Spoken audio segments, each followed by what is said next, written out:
সুধী ভক্তবৃন্দ, সবাইকে আপনাদের সুস্বাগতম। আমাদের আজ ভক্তি রসামৃত সিন্ধু আমরা শুরু করতে চলেছি প্রথম অধ্যায়।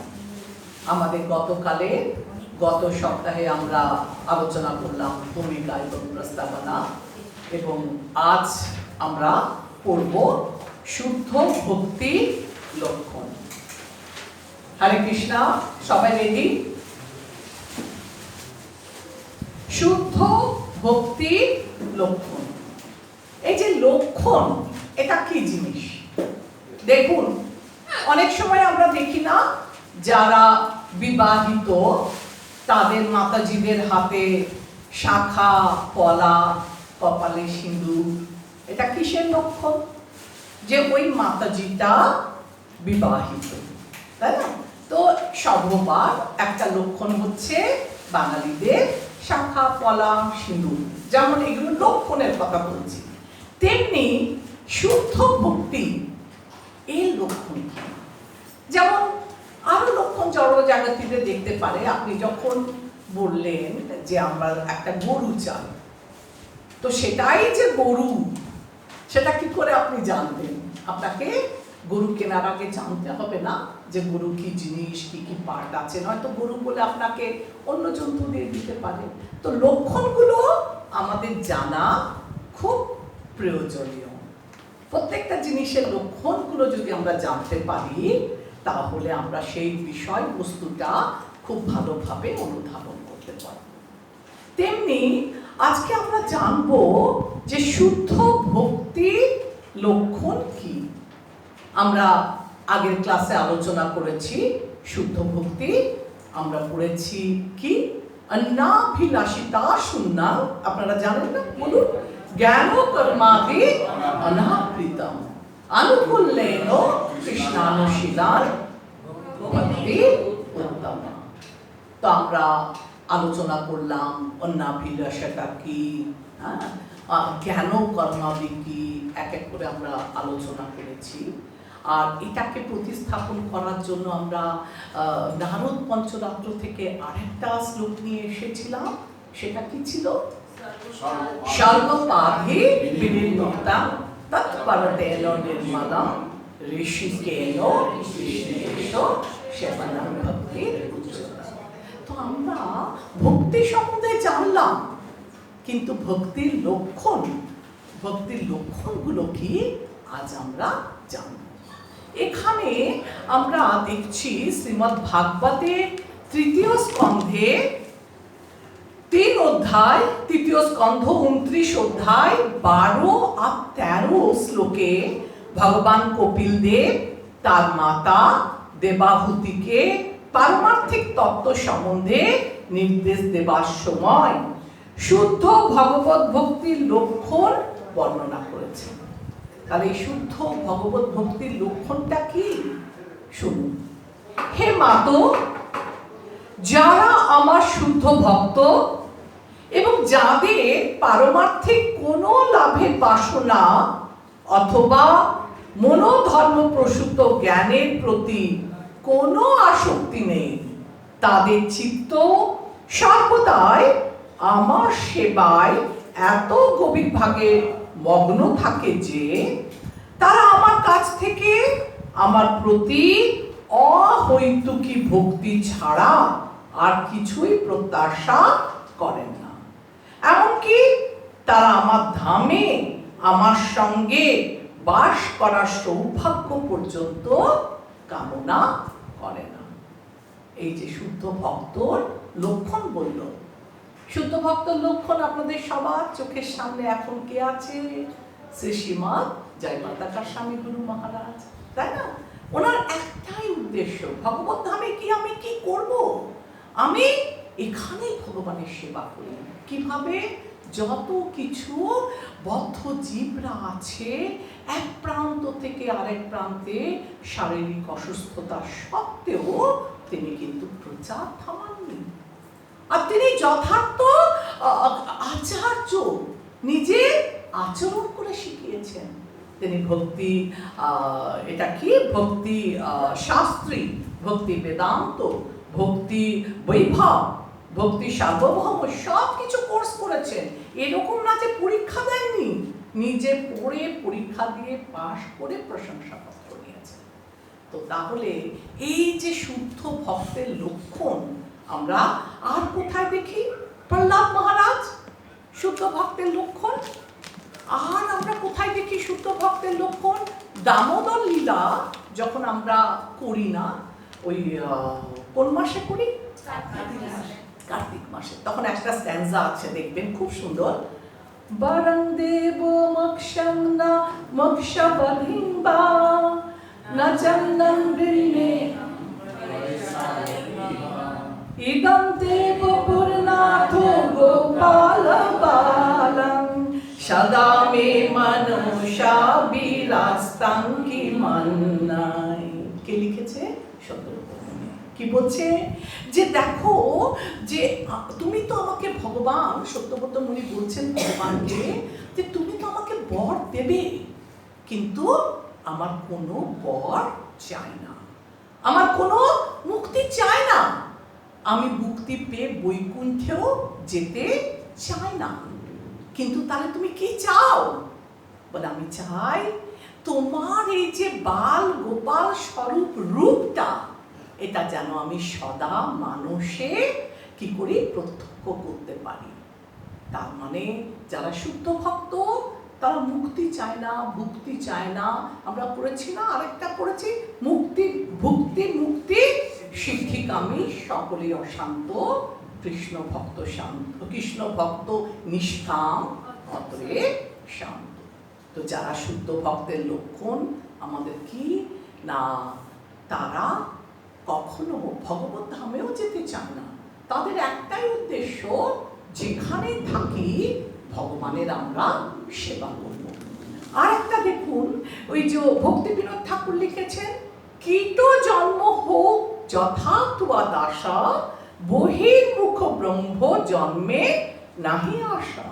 ভক্তি মুক্তি স্পৃহা বিহীন যে ভক্ত, লাভাইতে তাক সঙ্গ অনুরক্ত।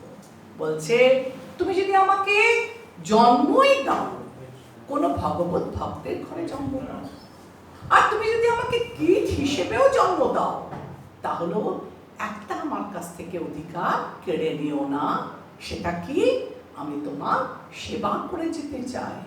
আমার ব্রহ্মলোকে যাওয়ার, উচ্চ লোকে যাওয়ার কোনো বাসনা নেই। যেখানে যাই থাকুক আমি যেন ভক্ত সঙ্গে থাকতে পারি, আর ভক্ত সঙ্গে থেকে যেন আমি ভক্তি করে যেতে পারি। তাহলে শুদ্ধ ভক্তের লক্ষণ কি?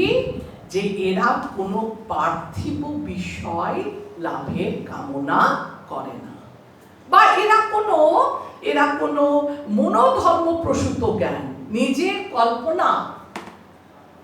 কল্পনায় যেটা খুশি সেই কাজ ভক্তি পথে করে না। এরা কি করে? সদা সর্বদা ভগবানের সেবা করে নিজেদেরকে সন্তুষ্ট করে রাখতে চায়। ভগবানের সেবাতেই তাদের আনন্দ। এবার দেখুন, এই যে এত বলছে এরা মুক্তি চায় না, মুক্তিটা জিনিস নয়, এই মুক্তিটা কি? মুক্তিটা কি? আর এই মুক্তি কত রকমের? এই মুক্তিটা হচ্ছে 5 রকমের। এই 5 রকমের মুক্তিটা কি?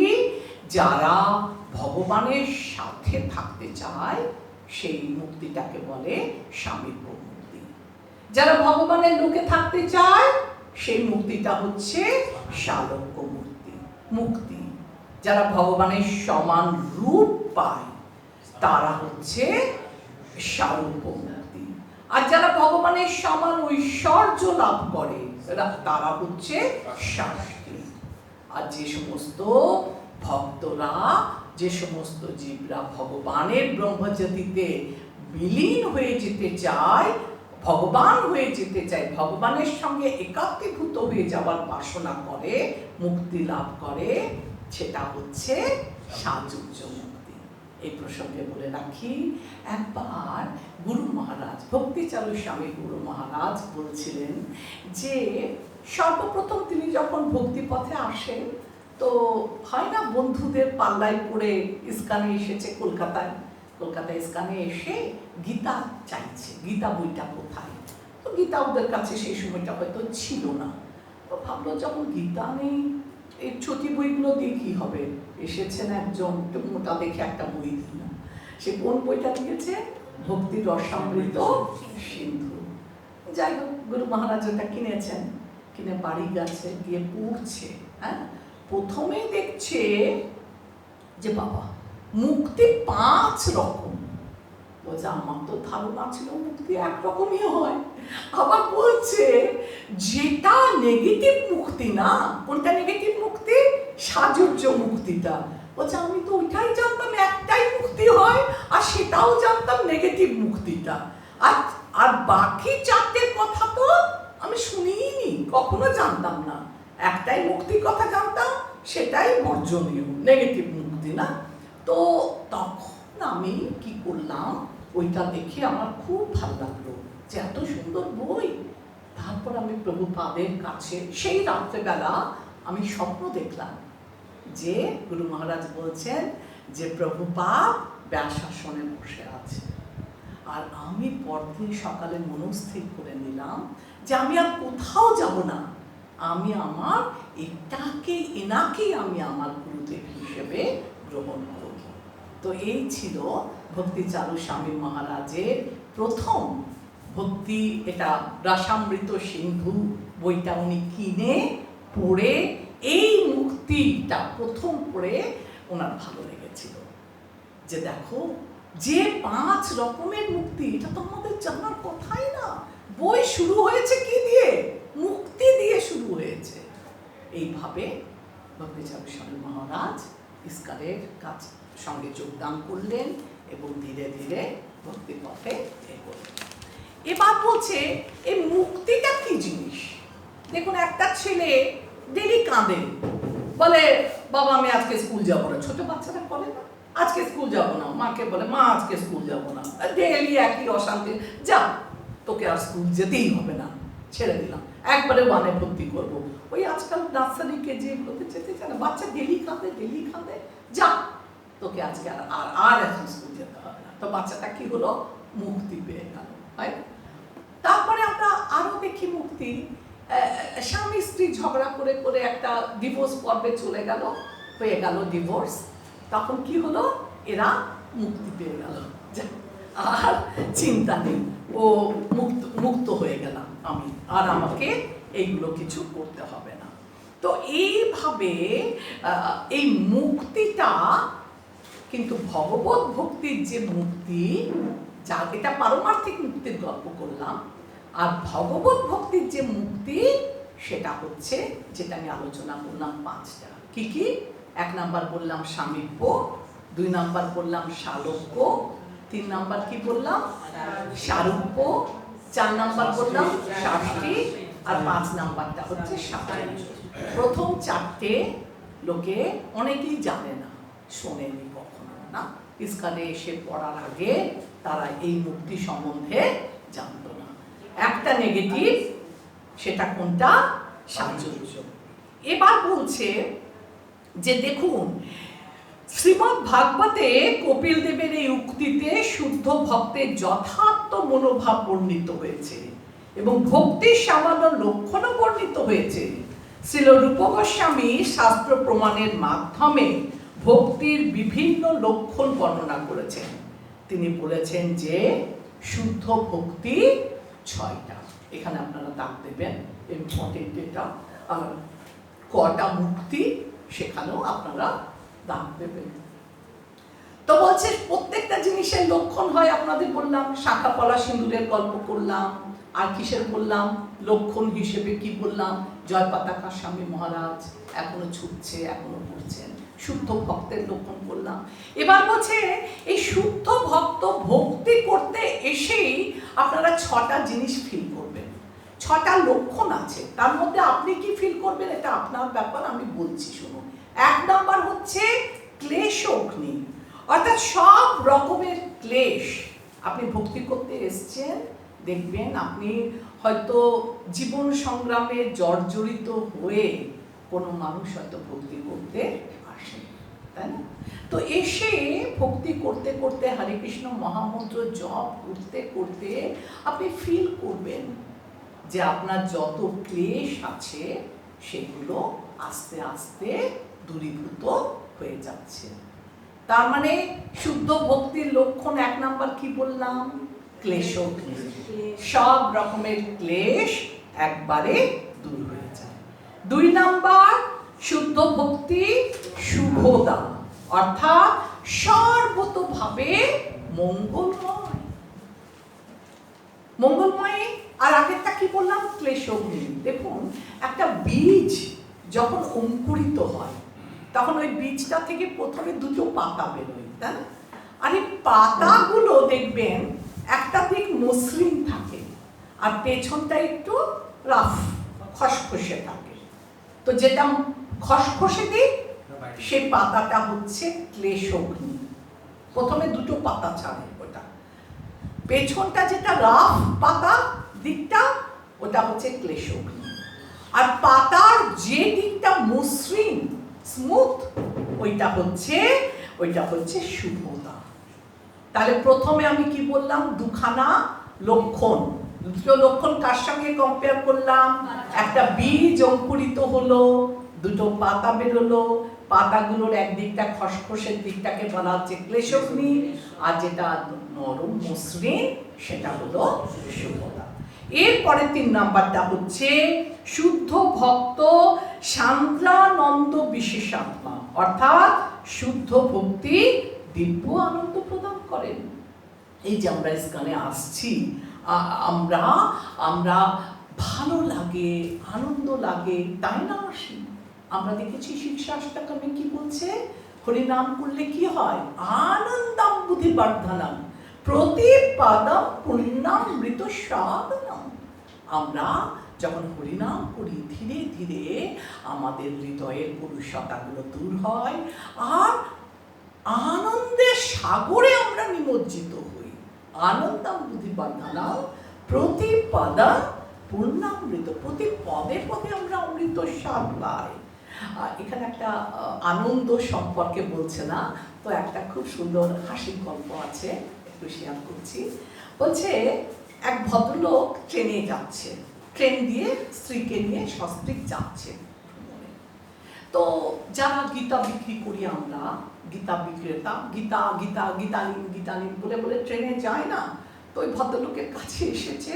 তো ভদ্রলোক এক বুকে দিয়েছে, যাও গীতা বিক্রি করতে এসছো, যাও। খুব বকেছে ওকে, ওকে ভাগিয়ে দিয়েছে। লোকটা চলে গেছে। আর যেই চলে গেছে ওর পাশে কে বসেছিল? ও স্ত্রী বসেছিল। স্ত্রীর দিকে তাকালো, স্ত্রী তখন একটা খুব সুন্দর মধুর স্মাইল দিল, হাসলো ও হাজব্যান্ডকে দেখে।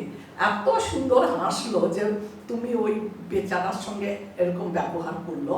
তো স্ত্রী অনেক সুন্দর করে স্মাইল দিয়েছে। এবার যে গীতা বিক্রেতা, সে গীতা করে করে আগে গেছে। আবার হয় না ট্রেন থেকে আবার ফিরে আসে, যখন ফেরত আসছে ওই ভদ্রলোক তখন ডাকছে, এই গীতা এসো এসো এসো, দাও আমি একটা গীতা। বলছি এই মাত্র আপনি আমাকে ভাগিয়ে দিলেন আর এখন আবার গীতা চাইছেন?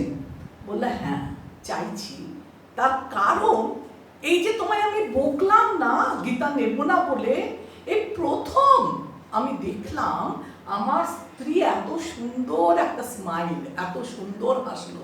সে সারাদিন ঘরে হাসার সময় পায় না, তো এত সুন্দর হাসলো, স্মাইল দিল, তখন আমি ঠিক করলাম না গীতাটা আমাকে নিতে হবে, তাই আমি গীতা নিলাম। তো এটা কেন বলছে? যে আমরা আজকাল আনন্দ হারিয়ে ফেলেছি, হাসতে ভুলে গেছি। আমরা কি করি? আর্টিফিশিয়াল হাসি। আমরা সকালবেলা লাফিং ক্লাবে যাই, সেখানে জোর করে হা হা হা হা হা করে হেসে আমরা কি করছি? মনোরঞ্জন করছি, তাই না? তো বলছে এই যে আমরা ভক্তি পথে যদি অগ্রসর হই তাহলে সেখানে কি হবে?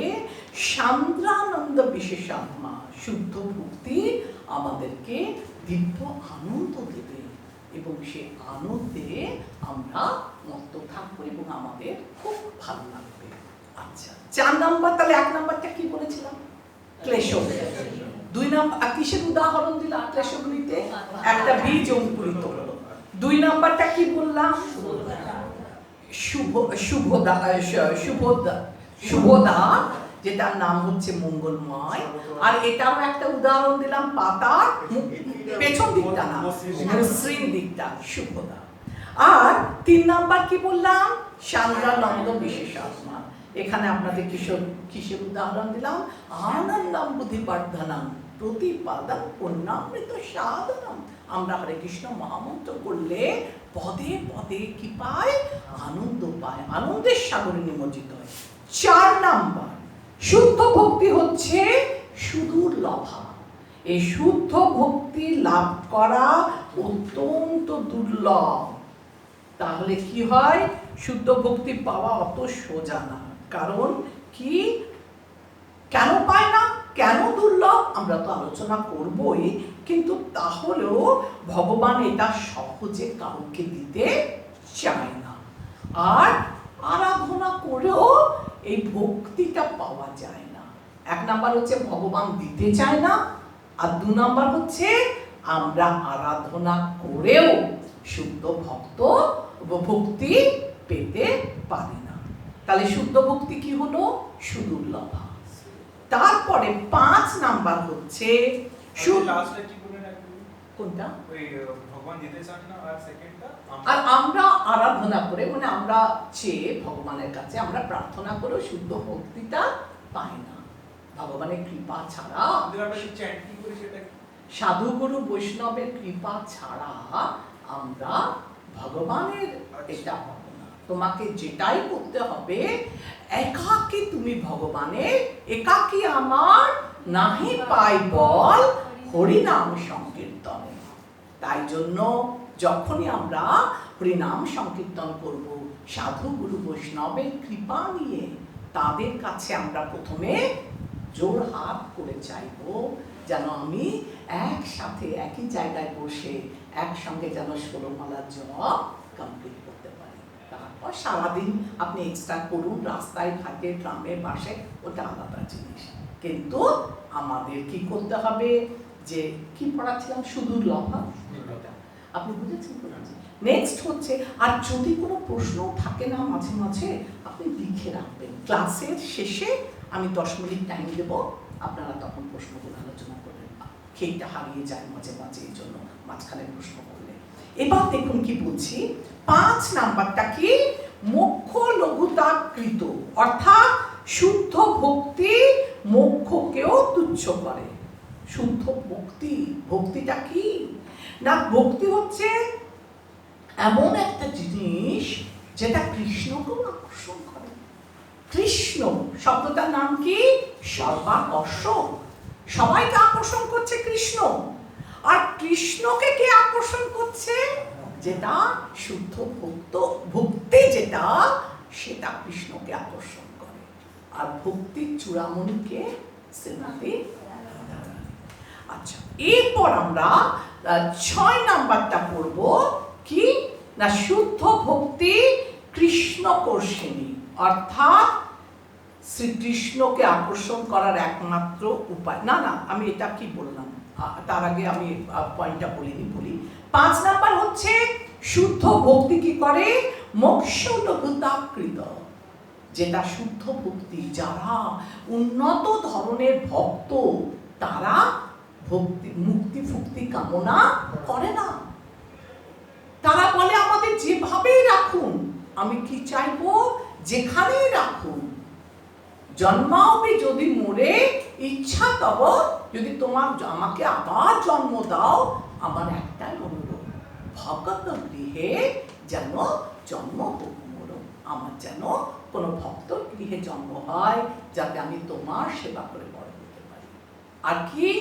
আর সাধু গুরু বৈষ্ণবরা সবারই একটাই আকাঙ্ক্ষা থাকে যে কি বলো, যে তুমি এই পৃথিবীতেই থাকো, চাই সর্বলোকে থাকো, তাই চাই তুমি বৈকুণ্ঠ ধামে যাবো, যাই বলো, যেখানেই থাক না কেন, সবাই ভক্তরা একটাই আকাঙ্ক্ষা করে যেন তারা ভগবানকে ভক্তি সেবা করতে পারে।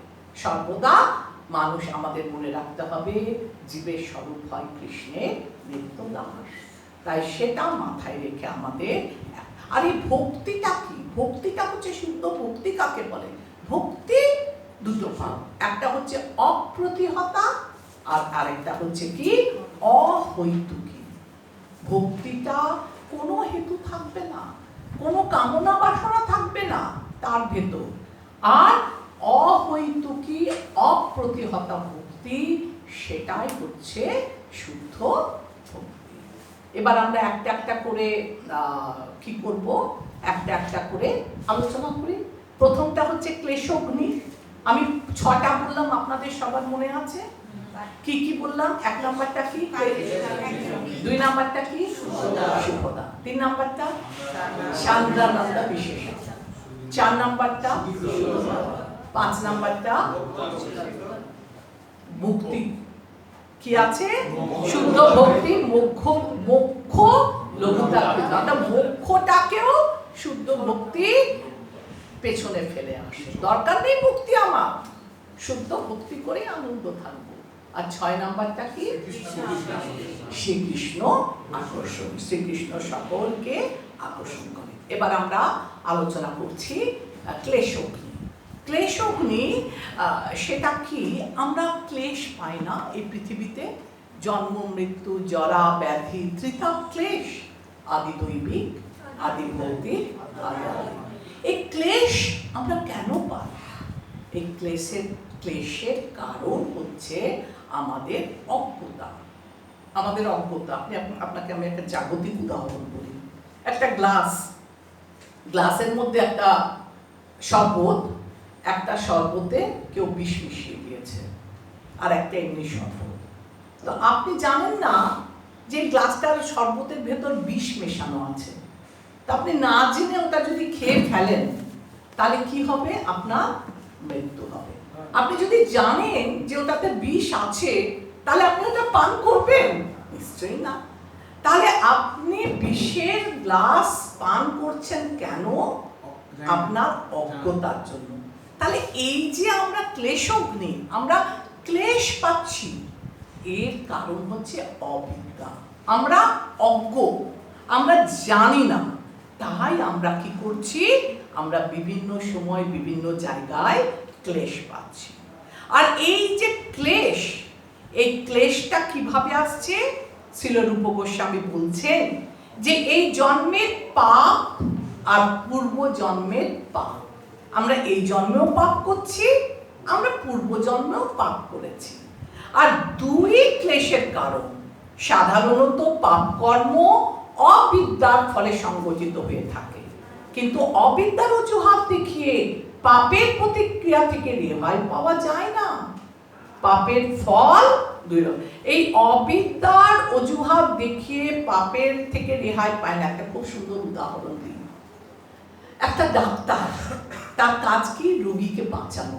সে শয়ে শয়ে মুমূর্ষু রোগীকে বাঁচিয়েছে, কিন্তু একটা রোগী যদি তার হাতে ইচ্ছাকৃতভাবে মারা যায়, ঠিক আছে, তাহলে ওকে ছেড়ে দেবে? পেশেন্টের ঘরের লোক ছাড়বে না, কেউ ছাড়বে না।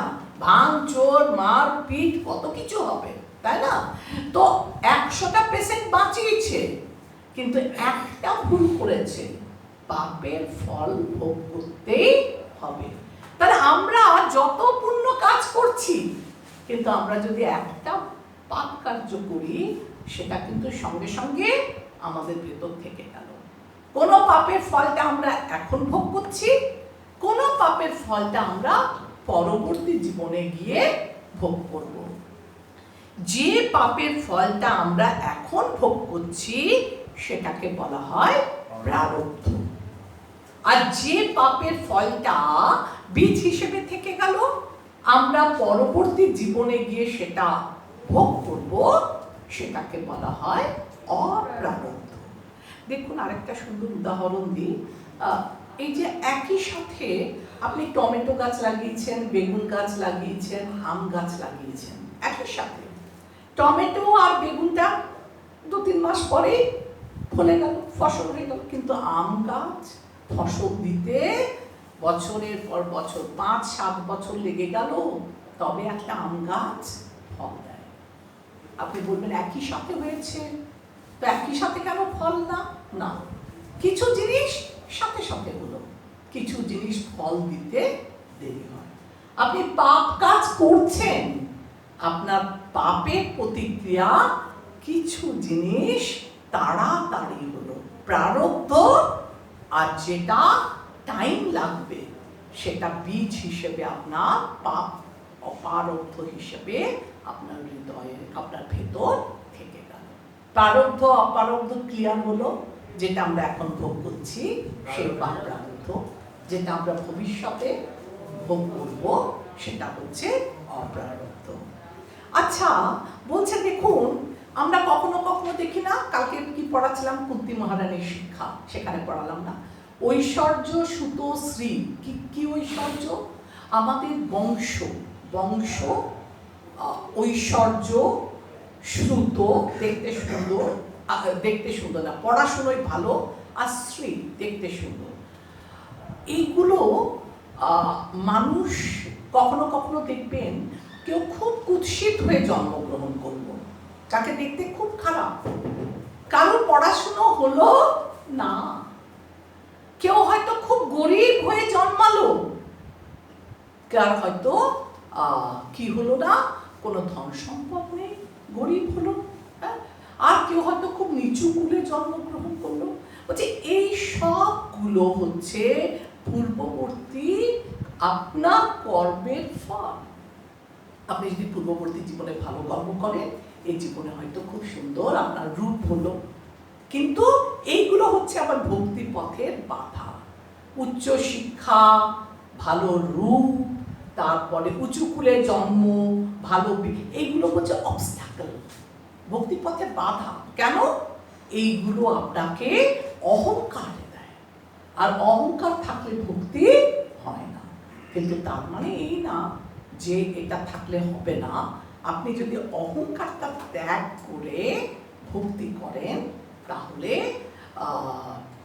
এই যে শ্রুত, শ্রী, ঐশ্বর্য, হ্যাঁ, এইভাবে জন্মগ্রহণ করলেও আপনি ভক্তি পথে এগিয়ে যেতে পারবেন। কোথাও দেখেন না যে ভীষণ রোগ, কারোর বাড়িতে রোগ লেগেই আছে, একটা পর একটা ছাড়ছেই না, কারোর হয়তো আইন সমস্যা, বলে না তিনটে জিনিস থেকে দূরে থাকো, একটা হচ্ছে পুলিশ, একটা হচ্ছে ডাক্তার, আর একটা হচ্ছে উকিল। একবার ছুলে বাহার বাহার বাহার বাহার সেগুলো আমাদেরকে পরিশান করে দেয়। তো বলছে রূপ গোস্বামী, বলছে একাদশ স্কন্ধের 4th অধ্যায়ে রূপ গোস্বামী বলছেন যে উদ্ধব উপদেশ প্রদানকালে ভগবান শ্রীকৃষ্ণ বলছে, হে উদ্ধব, আমার প্রতি ভক্তি প্রজ্বলিত অগ্নির মতো, যা ইন্ধন রূপী অপার প্রাপরাশি ভস্ম করতে পারে। অর্থাৎ প্রচন্ড অগ্নি যেমন যে কোনো পরিমাণ ইন্ধনকে বশীভূত করতে পারে, তেমনি কৃষ্ণ ভাবনাময় ভগবত ভক্তি পাপ কর্মী সমস্ত পাপ কর্মরূপী সমস্ত ইন্ধনকে বশীভূত করে দিতে পারবে। তাহলে কি বলছে যে অগ্নির সঙ্গে তুলনা করা যায়, একটা জ্বলন্ত আগুন যে কোনো জিনিসকে বশীভূত করতে পারে, তেমনি বলছে আমার ভক্তি যদি কেউ করে তাহলে ইহকাল পরকাল আর যা পাপ করে এসেছো তুমি, ভক্তির সাথে সাথে সব কিছু দূর হয়ে যাবে। যুদ্ধ করাটা পাপ কর্ম, কিন্তু শ্রীকৃষ্ণ তাকে সেই যুদ্ধে নিযুক্ত হতে আদেশ দিয়েছিলেন। সেটা কোন যুদ্ধ? কুরুক্ষেত্রের যুদ্ধ। তার ফলে তার কাছে সেই যুদ্ধ ভগবত ভক্তিতে পর্যবসিত হলো। তাই অর্জুনকে কোন রকমের পাপের ফল গ্রহণ করতে হয়নি। আরো সুন্দর সুন্দর উদাহরণ দিয়েছে, দেখুন শ্রীমদ্ ভাগবত থেকে, যে 3য় স্কন্ধ 33 অধ্যায় 6 নম্বর শ্লোকে দেবাহুতি তার পুত্র কপিল দেবকে বলছেন, প্রভু, শ্রবণ কীর্তন আদি ভক্তি যোগের 9টি সাধন অঙ্গ রয়েছে। যদি কেউ আপনার লীলা শ্রবণ, যশ কীর্তন, বন্দন ভক্তি ভরে আপনাকে প্রণাম, আপনাকে স্মরণ আদি নববিধা ভক্তির যে কোনো একটি অঙ্গ অনুশীলন করে, তাহলে তিনি তৎক্ষণাৎ যজ্ঞ অনুষ্ঠান করার যোগ্যতা অর্জন করেন। এটা আমরা আগেও পড়েছি। যদি কেউ চন্ডালকুলেও জন্মগ্রহণ করে, এই বৈষ্ণবরা কোনো জাতি দেখে না। এরা কি দেখে? মানুষের গুণ বংশানুক্রমিক নয়, ব্রাহ্মণ, ক্ষত্রিয়, বৈশ্য, শূদ্র, এরা যে কুলেই জন্মগ্রহণ করে না কেন, যদি ভগবানের ভক্তি করে, তাহলে কি হয়? সঙ্গে সঙ্গে তাদের সমস্ত পাপ দূরীভূত হয়, পূর্বজন্মের এই জন্ম। কর্মাণি নির্দহতি চ ভক্তি ভাজান। আরেকটা খুব ভালো উদাহরণ আছে, সমস্ত কর্মগুলো ভক্তির মাধ্যমে পাপ কাজগুলো কেটে যায়। আরেকটা আপনাদের জাগতিক উদাহরণ দিচ্ছি। দেখুন, শীতকালে যেমন কুয়াশা চারদিকটা ঢেকে থাকে, হ্যাঁ, আমরা সামনের গাড়ি দেখতে পাই না, গাড়ি করে যাচ্ছি, জ্বলছে ফগ লাইট, কিন্তু তবু সামনের গাড়ি, সামনের লোকজন কিচ্ছু দেখতে পাচ্ছি না। কিন্তু যখনই সূর্য ওঠে, তখনই এই কুয়াশার গভীরতা যত গভীর থাকুক না কেন, ধীরে ধীরে কেটে যায়। ঠিক তেমনি ভাবে আমরা পাপ মোহ দ্বারা যতই আচ্ছন্ন হয়ে থাকি না কেন, যদি ভগবানের ভক্তি করি, ভগবত ভক্তির মাধ্যমে সূর্য যেমন ঘন কুয়াশা কাটিয়ে আলো ফোটায়, ভক্তি সেরকম আমাদের সমস্ত পাপ কার্যগুলোকে কাটিয়ে কি করে দেবে? আমাদেরকে ভক্তি পথে অগ্রসর করবে। এবার পদ্মপুরাণে পাপ কর্মের ফল 4 রকমের বলেছে। একটা হচ্ছে অপরাধ। অপরাধ আপনাদের সঙ্গে আলোচনা করলাম না, যে ফল এখনো, পাপের ফল আমরা এখনো পাইনি। একটা হচ্ছে কূট, একটা হচ্ছে বীজ, আর একটা হচ্ছে ফলন। কেউ যখন ভগবান বিষ্ণু শরণাগত হয়ে পূর্ণরূপে ভক্তি সহকারে তার সেবায় তৎপর হন, তখন তার এই 4 রকমের পাপ ফল তৎক্ষণাৎ বিনষ্ট হয়ে যায়। এবার আমি আপনাদেরকে এক জাগতিক উদাহরণ দিয়ে এই প্রারব্ধের কূট, বীজ আর ফলন মুখটা ক্লিয়ার করছি। দেখুন, একটা চোর চুরি করেছে, ঠিক আছে, পুলিশ ওকে কি করেছে? ধরে নিয়েছে। ধরে নিয়ে কোথায় রেখেছে? জেলে রেখেছে। ও শাস্তি ভোগ করছে। তাহলে এই পাপটা কোন পাপ? প্রারব্ধ। পুলিশ দেখে নিয়েছে ও চোরকে চুরি করেছে, ধরে নিয়েছে, জেলে ভরে দিয়েছে, ও শাস্তি পাচ্ছে সংশোধনাগারে, প্রারব্ধ হয়ে গেল। এখন চুরি তো করেছে, পুলিশ ওকে ধরতে পারেনি, খুঁজছে। তাহলে এই যে পাপটা, সেই পাপটা কোথায় আছে? এখনো ওর ভেতরে আছে। কি হিসাবে? বীজ হিসেবে। যে একবার যদি ধরে, তখন ও সাজাটা পাবে। এখন কিন্তু ওকে ধরতে পারেনি। এবার পুলিশ কি করেছে? পুলিশ এবার ধরতে যাচ্ছে, জেনে গেছে। তখন সেই পাপটা হয়ে গেল ফলনমুখ। ফলনমুখ মানে এবার ফল দিচ্ছে। পুলিশ জেনে গেছে চুরি করছে, পুলিশ ওকে ধরতে যাচ্ছে। প্রারব্ধর আগের মুহূর্ত, সেটা হচ্ছে ফলনমুখ। এবার কথা হলো যে এই যে একটা চোর চুরি করছে, তার কারণ কি? তার কারণ হচ্ছে সে দরিদ্র, তাই না? তাহলে সেটা কি? সেটা হচ্ছে বীজ। সেটা হচ্ছে বীজ, যে ও দরিদ্র, তাই জন্য সে চুরি করছে। এবার হচ্ছে না, চুরি করার কারণ কি হতে পারে? সে আরো অনেক কিছু কারণ আছে। দরিদ্র হতে পারে, তার স্বভাব হতে পারে, হ্যাঁ, অনেকে স্বভাবেও চুরি করে। এবার কেন সে চুরি করলো, সেই প্রশ্নটা যদি আমি করি যে কেন চুরি করলো সে, তো সেইটা হচ্ছে কূট।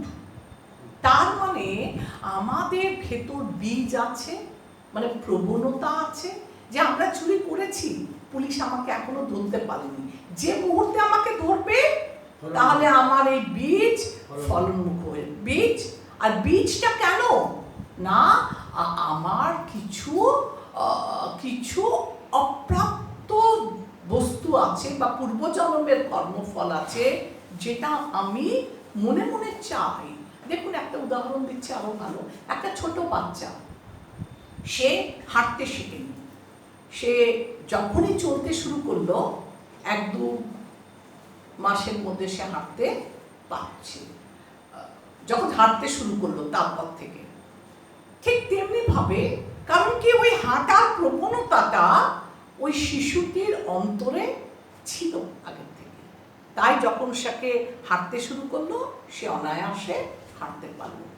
ঠিক তেমনি আমরা পূর্বজন্মর কর্মের জন্য কারোর কাছে কি ছিল, এই চুরি করার প্রবণতা, সেই বীজটা হৃদয়ের ভিতর আগের থেকেই ছিল। দেখবেন কোনো কোনো ছোট বাচ্চা এটা দেখলো ওটা দেখলো, চুরি করার প্রবণতা থাকে। কেন না? এই জন্য যে ওর মধ্যে ওই চুরি করার টেন্ডেন্সিটা ভেতরে আছে। উপযুক্ত সময় সুযোগ পেলে তবে সেটা বাস্তবে পরিণত করতে পারে। তেমনি সব রকম পাপ বীজকে অঙ্কুরিত হওয়া থেকে নিরোধ করার জন্য পূর্ণরূপে কৃষ্ণ ভাবনাময় কর্ম করা অত্যন্ত আবশ্যক। আচ্ছা দেখুন, এখানে একটা খুব সুন্দর উদাহরণ দিয়েছে এই স্কন্দ পুরাণে। বলছে কারো যখন রোগ হয়, সাধারণত সেই রোগের কারণ নির্ণয় করা খুব কঠিন। তার শুরু কোথায় কিংবা তা বর্ধিত হচ্ছে তা বোঝা খুব দুষ্কর। কিন্তু রোগের ক্লেশ অকস্মাৎ প্রকাশ হয় না, তার সময় লাগে।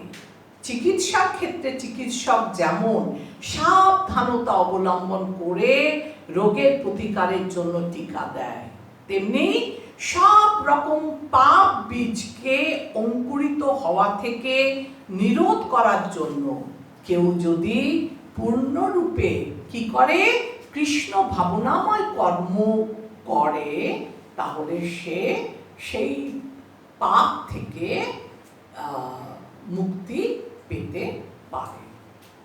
এবার খুব সুন্দর কতগুলো দিয়েছে, কতগুলো কি বলবো উদাহরণ দিয়েছে ভাগবতম থেকে। আমি শর্টে বলছি আপনাদের, লাইন টু লাইন না পড়িয়ে। দেখুন, অজামিল ভালো ব্রাহ্মণের গৃহে জন্মগ্রহণ করেছিল না, তো সে তো কোনোদিন খারাপ দিকে দৃষ্টিপাতও করেনি, দেখেওনি, বড় হয়েছে সুন্দরভাবে।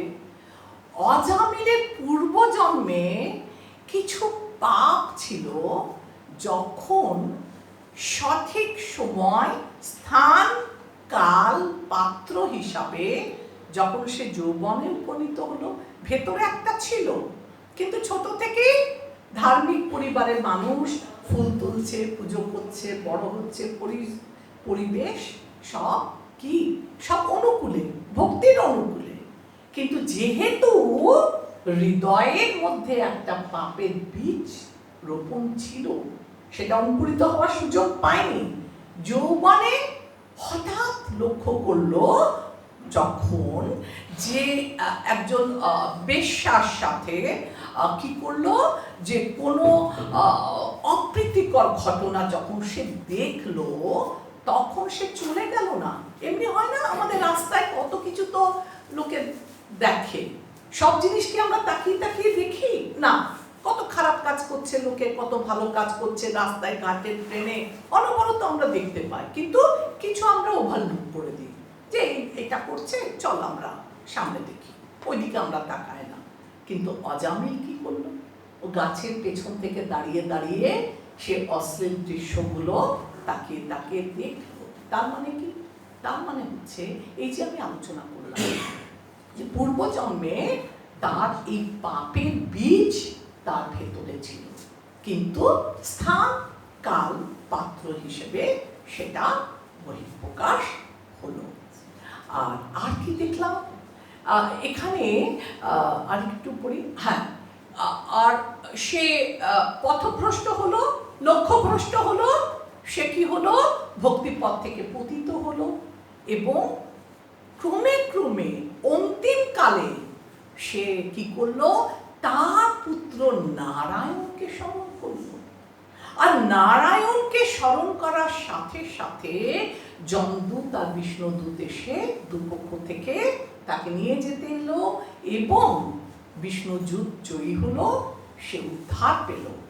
কিন্তু এবার দেখুন, অজামিলকে মুক্ত করা হলো, অজামিল কিন্তু আর বাড়ি ফিরে গেল না, সোজা গিয়ে তপস্যা করে একদম ভগবত ধামে ফিরে গেছিল।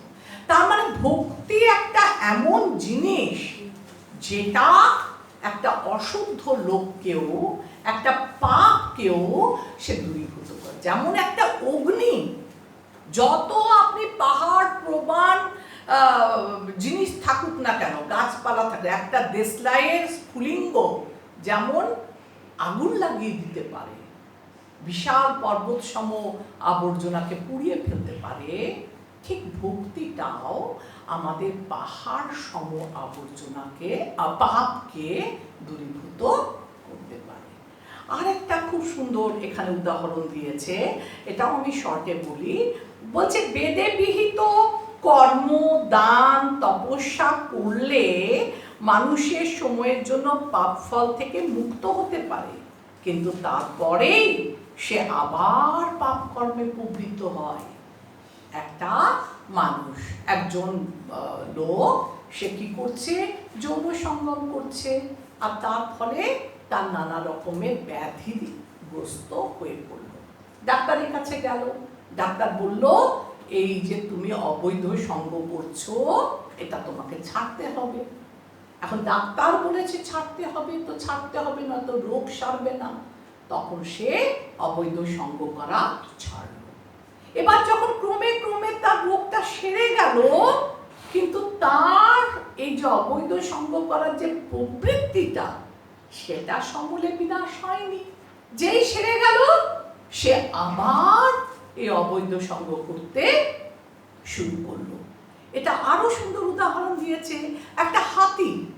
হাতি কি করে, খুব সুন্দর নদীতে জলে স্নান করে, স্নান করে নিজেকে পরিষ্কার করে ডাঙায় উঠে তৎক্ষণাৎ বালি দিয়ে আবার সমস্ত গাটা নোংরা করে দেয়। কারণ কি, ওটা হাতির স্বভাব। তাহলে এই রকম প্রায়শ্চিত্তের কি মানে হয়? তো কৃষ্ণ ভাবনা অনুশীলন করার শিক্ষা যে পায়নি, সে পাপ কর্মের বাসনা থেকে পূর্ণরূপে মুক্ত হতে পারে না। কর্ম, জ্ঞান বা যোগের দ্বারা পাপ কর্ম বাসনা থেকে পূর্ণরূপে মুক্ত হওয়া সম্ভব নয়। কখন সম্ভব? শুধুমাত্র শুদ্ধ ভক্ত, শুদ্ধ ভগবত ভক্তির প্রভাবেই তা সম্ভব হয়। আর এই যে বললাম, আরেকটা ভাগবতের উদাহরণ দিয়েছে, যেখানে সনত কুমার বলছেন, হে রাজন, মানুষের মিথ্যা অহংকার এতই প্রবল যে তা রজ্জুর মতো মানুষকে ভববন্ধনে আবদ্ধ করে রাখে। ভক্তরাই কেবল ভক্তি সহকারে ভগবানের সেবায় যুক্ত হওয়ার ফলে সে বন্ধন থেকে অনায়াসে মুক্ত হতে পারে। কি বলছে, সে কর্মী হোক, যোগী হোক, জ্ঞানী হোক, সে যেভাবে কর্ম করুক না কেন, কর্মবন্ধনে তাকে আবদ্ধ হতে হবে। একমাত্র তার নিরাময়ের উপায় কি, কর্মবন্ধন থেকে নিষ্কাম লাভের উপায় হচ্ছে যদি সে ভক্তি করে। এই ভক্তির মাধ্যমে সেই কর্মবন্ধন থেকে নিষ্কৃতি লাভ করতে পারে। আর একটা কি আছে না, মিথ্যা অহংকার। এই মিথ্যা অহংকারের দৃঢ়গ্রন্থি অজ্ঞানতা প্রসূত। এই যে আপনাদের বললাম, একটা বিষ, একটা গ্লাসে বিষ রাখা আছে, শরবতের সাথে বিষ মেশানো আছে, আপনি সেটা পান করছেন কেন? আপনি মরতে চান না, আপনি অজ্ঞ, আপনি জানেন না যে ওই গ্লাসের ভেতর বিষ রাখা হয়েছে, তাই আপনি সেই গ্লাসের শরবত পান করলে মৃত্যুবরণ করলেন। তাহলে ওই গ্লাসের শরবতটা যদি কেউ জানে যে ওখানে বিষ রাখা আছে, সে পান করবে না। সে জানে না, অজ্ঞ, তাই সে পান করলো। তেমনি আমরা এই যে দুঃখ কষ্ট ভোগ করছি, তার মেন কারণ হচ্ছে কি আমাদের অজ্ঞতা। আর একটা খুব ভালো উদাহরণ দিয়েছে, বলছে যখন বনে দাবানল হয় না, তো সব পশু পাখি চলে যায়, পালিয়ে যায়, কিন্তু বনের ভেতর গর্তে গর্তে যে সাপগুলো ঢুকে থাকে তারা পালাতে পারে না। বনে দাবানল হলে সব সর্পগুলোরই মৃত্যু হয়ে যায়। ঠিক তেমনি ভাবে কৃষ্ণ ভক্তির এত শক্তি যে যত পাপ থাকুক না কেন, বনে দাবানল যেমন সব সর্পকে বশীভূত করে, তেমনি বিষধর সর্পদেরকে বশীভূত করে, তেমনি আমাদের পাপ যতই থাকুক আমরা কৃষ্ণ ভক্তির মাধ্যমে, কৃষ্ণ ভক্তি স্বরূপ অগ্নির মাধ্যমে আমরা আমাদের সব পাপকে নিঃশেষ করে দিতে পারি। তাহলে এটা আমরা প্রথমটা কি পড়ালাম? প্রথমে কি ছিল? ক্লেশ। 2 নাম্বার কি ছিল? শুভদা। এবার এখন আমরা পড়ব কৃষ্ণ ভাবনা সর্বমঙ্গলময়, অর্থাৎ শুভদা। এবার শুভদা কেন বললাম? শুভদাটা কি বলছে? শ্রী রূপ গোস্বামী পাদ মঙ্গলময় কথাটির একটি সংজ্ঞা নিরূপণ করেছে। তিনি বলেছেন, যথার্থ মঙ্গল সমগ্র জগতের কল্যাণ সাধন করে। আজকাল কিছু মানুষ রাষ্ট্রের, জাতি, সমাজের কল্যাণ সাধনে তৎপর দেখা যায়।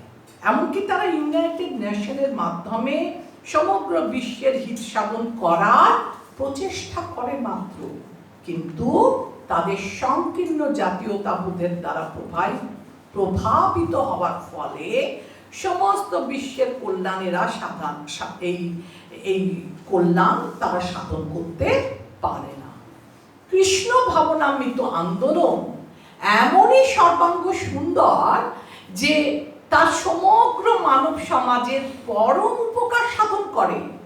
সকলেই এই আন্দোলনের প্রতি আকৃষ্ট হতে পারে এবং তার সুফল অনুভব করতে পারে। তাই শ্রীল রূপ গোস্বামী প্রমুখ মহাজনেরা এই বিষয়ে একমত যে কৃষ্ণ ভাবনামৃত আন্দোলনের দ্বারা সমস্ত জগতের ভক্তি যোগের ব্যাপক প্রচার এবং প্রসার করাই হচ্ছে মানুষের সর্বোত্তম পরোপকার। তাহলে আমরা পরোপকার কি করে করব? টাকা পয়সা দিয়ে না, খাইয়ে দিয়ে না, অন্ন বস্ত্রের মধ্যে দিয়ে না। যদি আমরা কৃষ্ণ ভাবনা প্রচার করি, কৃষ্ণ ভাবনার এত গুণ যাতে করে সেগুলো কি হয়ে যায়? দূরীভূত হয়ে যায়। এই প্রসঙ্গে একটা জাগতিক উদাহরণ, আবার আপনারা তো সবাই মতিঝিল ইস্কনে গেছেন না? আর তার পাশে দেখেছেন একটা পুকুর আছে, তাই?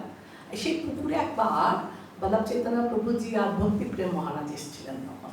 তো ওনারা এই সাইড থেকে পুকুরটার দিকে নেমেছে, না হয় না একটুখানি সামনে এগিয়ে গেছে, তখন দেখছে যে বড় বড় মাছগুলো মানে অবিশ্বাস্যভাবে তাদের কাছে এগিয়ে আসছে, পায়ের কাছে।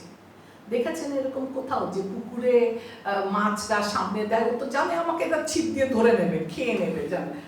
মাছেরাও তখন বল্লভ চৈতন্য প্রভুজি বলল, মহারাজ এরা হয়তো খিদে পেয়েছে, তো এই জন্য আমাদের কাছে আসছে। তো এই যে মাছেরা, এরাও বুঝছে যে এরা ভক্ত, এরা আমাদেরকে হত্যা করবে না, বড় বড় মাছ কাছে আসছে। সে যদি জানতো যে আমাদেরকে ধরে খেয়ে নেবে, আসতো না। সেরকম চৈতন্য মহাপ্রভু যখন ঝাড়খণ্ডের মন দিয়ে যাচ্ছে, যেতে যেতে একটা বাঘের লেজে পা দিয়ে দিয়েছে। আর ব্যাগটা কি করেছে? যেমনি উঠেছে বলছে হরে কৃষ্ণ বলো, বাঘ তখন সেই মুখে কি করছে? হরে কৃষ্ণ বলছে। চৈতন্য মহাপ্রভু একটা সরোবরে নেমেছে স্নানের জন্য, তখন দেখছে সেখানে হাতি এসছে। আর সেই হাতিটা দেখা মাত্র স্নান করতে করতে চৈতন্য মহাপ্রভু এইভাবে জল ছিটিয়েছে হাতির গায়ে। আর যেই জলটা পড়েছে হাতির গায়ে, হাতি অমনি দুপা তুলে কি করছে? হরে কৃষ্ণা, হরে কৃষ্ণা। কোথায় হাতি আর কোথায় চৈতন্য মহাপ্রভু? সে হাতিও হরে কৃষ্ণ মহামন্ত্র করে দুপা তুলে সে নৃত্য করছে। এবার ঝাড়খণ্ডের রাস্তা দিয়ে যেতে যেতে কি দেখলো? যে কিছু হরিণ আসছে। সেই হরিণদেরকে, সেই বৃক্ষ লতা হরিণ আরো সবাইকে হরিনামে দীক্ষিত করলো, আর সবাই একই সাথে, হিংস্র প্রাণী এই আমাদের সিংহ বাঘ তার সাথে হরিণ একে অপরকে চুম্বন করছে। তারা তাদের রেষারেষি ক্লেশ হানাহানি সব ভুলে, হরিনামের এত গুণ এত শক্তি যে এরা একই ঘাটে জল খাচ্ছে, একই সাথে যাচ্ছে, এবং সবাই হরে কৃষ্ণ মহামন্ত্র করতে করতে মহাপ্রভুর সাথে গিয়েছিল। আর আমরা কি দেখব? শুদ্ধ ভাগবতমের 5 অধ্যায়ের 5 স্কন্ধের 18 অধ্যায়ের 12 নম্বর শ্লোকে সুখদেব গোস্বামী বলছেন যে হে রাজন, শ্রীকৃষ্ণের প্রতি যারা অবিচলিত শ্রদ্ধা সম্পন্ন এবং যারা নিষ্কপট, তারা সমস্ত দৈবিক গুণাবলী অর্জন করতে পারে। ভক্তের বিকশিত কৃষ্ণ ভাবনার প্রভাবে তার সমস্ত দৈবিক গুণগুলি প্রকাশিত হয়, এবং সেই সঙ্গে স্বর্গের দেবতারাও এই শুদ্ধ ভক্তের সঙ্গ লাভ করতে চায়। তাহলে ভগবানের চরণের পদ রেণু দিলে কি হয়?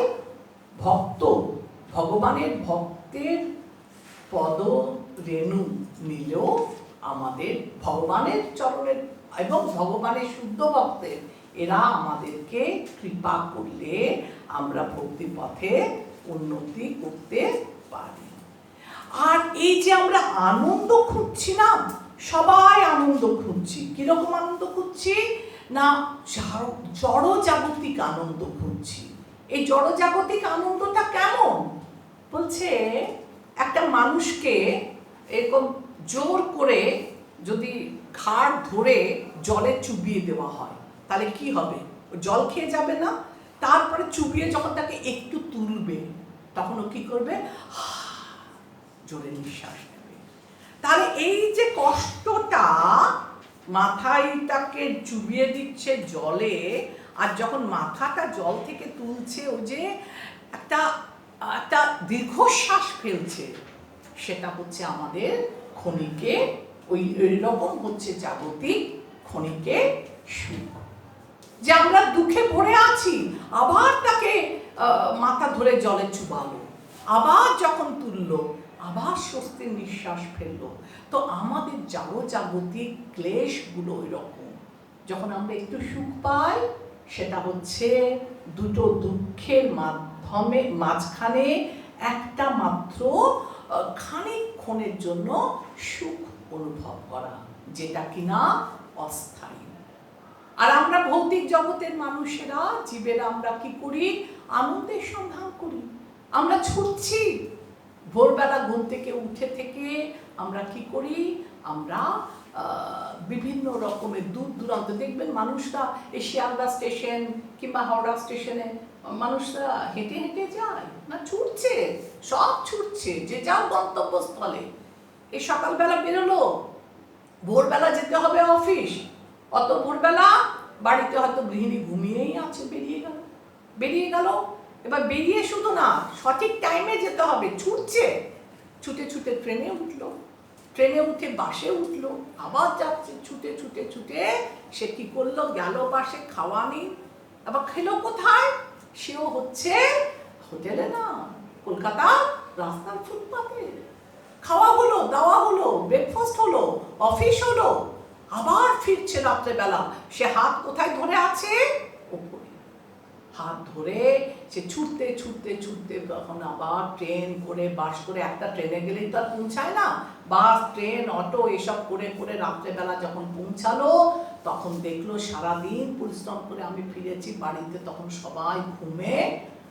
সকালবেলা যখন বেরোলো সবাই ঘুমিয়ে আছে, রাত্রেবেলা যখন ফিরলো অফিস থেকে, আবার ঘরের টেবিলে খাবার ঢাকা দেওয়া আছে, ঠান্ডা ভাত ডাল যা আছে সেটা খেলো, খেয়ে সেদিনের মতো কাজ শেষ।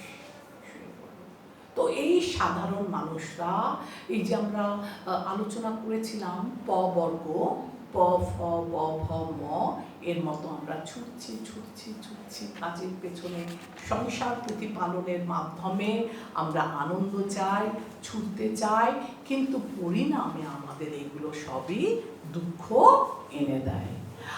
আর আমরা কি দেখছি, জড় বিদ্যার পরিপ্রেক্ষিতে উচ্চ শিক্ষিত, কখনো কখনো দেখি না অনেক নাম করা লোক, অনেক জ্ঞানী গুণী লোক, অনেক ডিগ্রি হোল্ডার লোক, এরা ভগবানে বিশ্বাস করে না। এরা কি করছে, এরাও পরস্ত্রী গমন, দ্রুত ক্রীড়া, মাংসাহার, মদ্যপান, সমস্ত পাপ কর্মগুলো থেকে এরা পাপ কর্ম করছে। কিন্তু এদের শিক্ষা দীক্ষা আছে, কিন্তু এদের কি নেই, এদের পারমার্থিক শিক্ষা নেই। কিন্তু যদি কেউ সঠিকভাবে পারমার্থিক দীক্ষা গ্রহণ করে, সদ্গুরুর চরণাশ্রয় গ্রহণ করে এবং সদ্গুরুর চরণাশ্রয় গ্রহণ করে গুরুর তত্ত্বাবধানে যদি সে তার জীবনটাকে পরিচালিত করে, তবে অনায়াসেই সে এই সমস্ত দুঃখময় জীবন থেকে উদ্ধার পেতে পারে।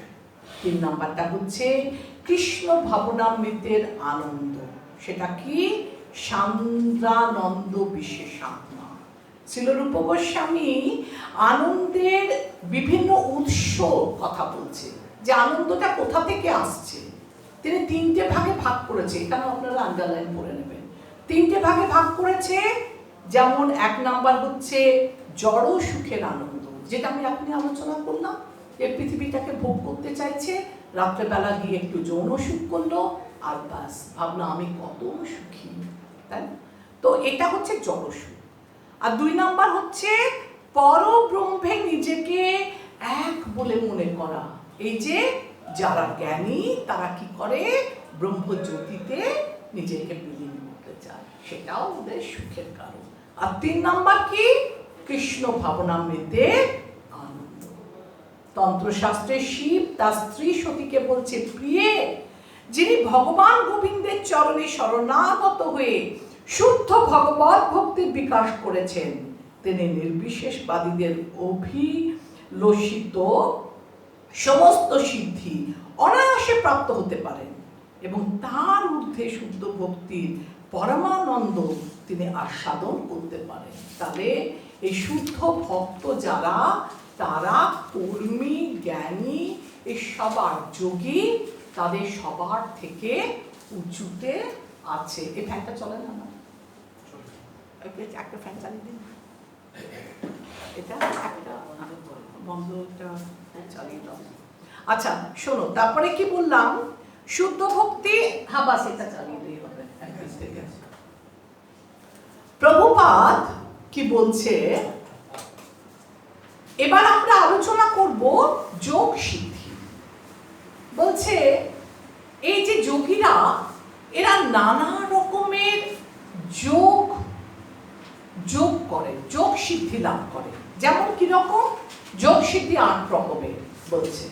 কেউ কেউ অনিমা, অর্থাৎ খুব ছোট হয়ে যেতে পারে, নিজেকে খুব ছোট সাইজ করে নিতে পারে। আর এরা সুরঙ্গ, রেল, পাতাল, এইসব, অনিমা মানে হালকা, নিজেকে হালকা করে, ছোট করে সব জায়গায় ঢুকে পড়তে পারে।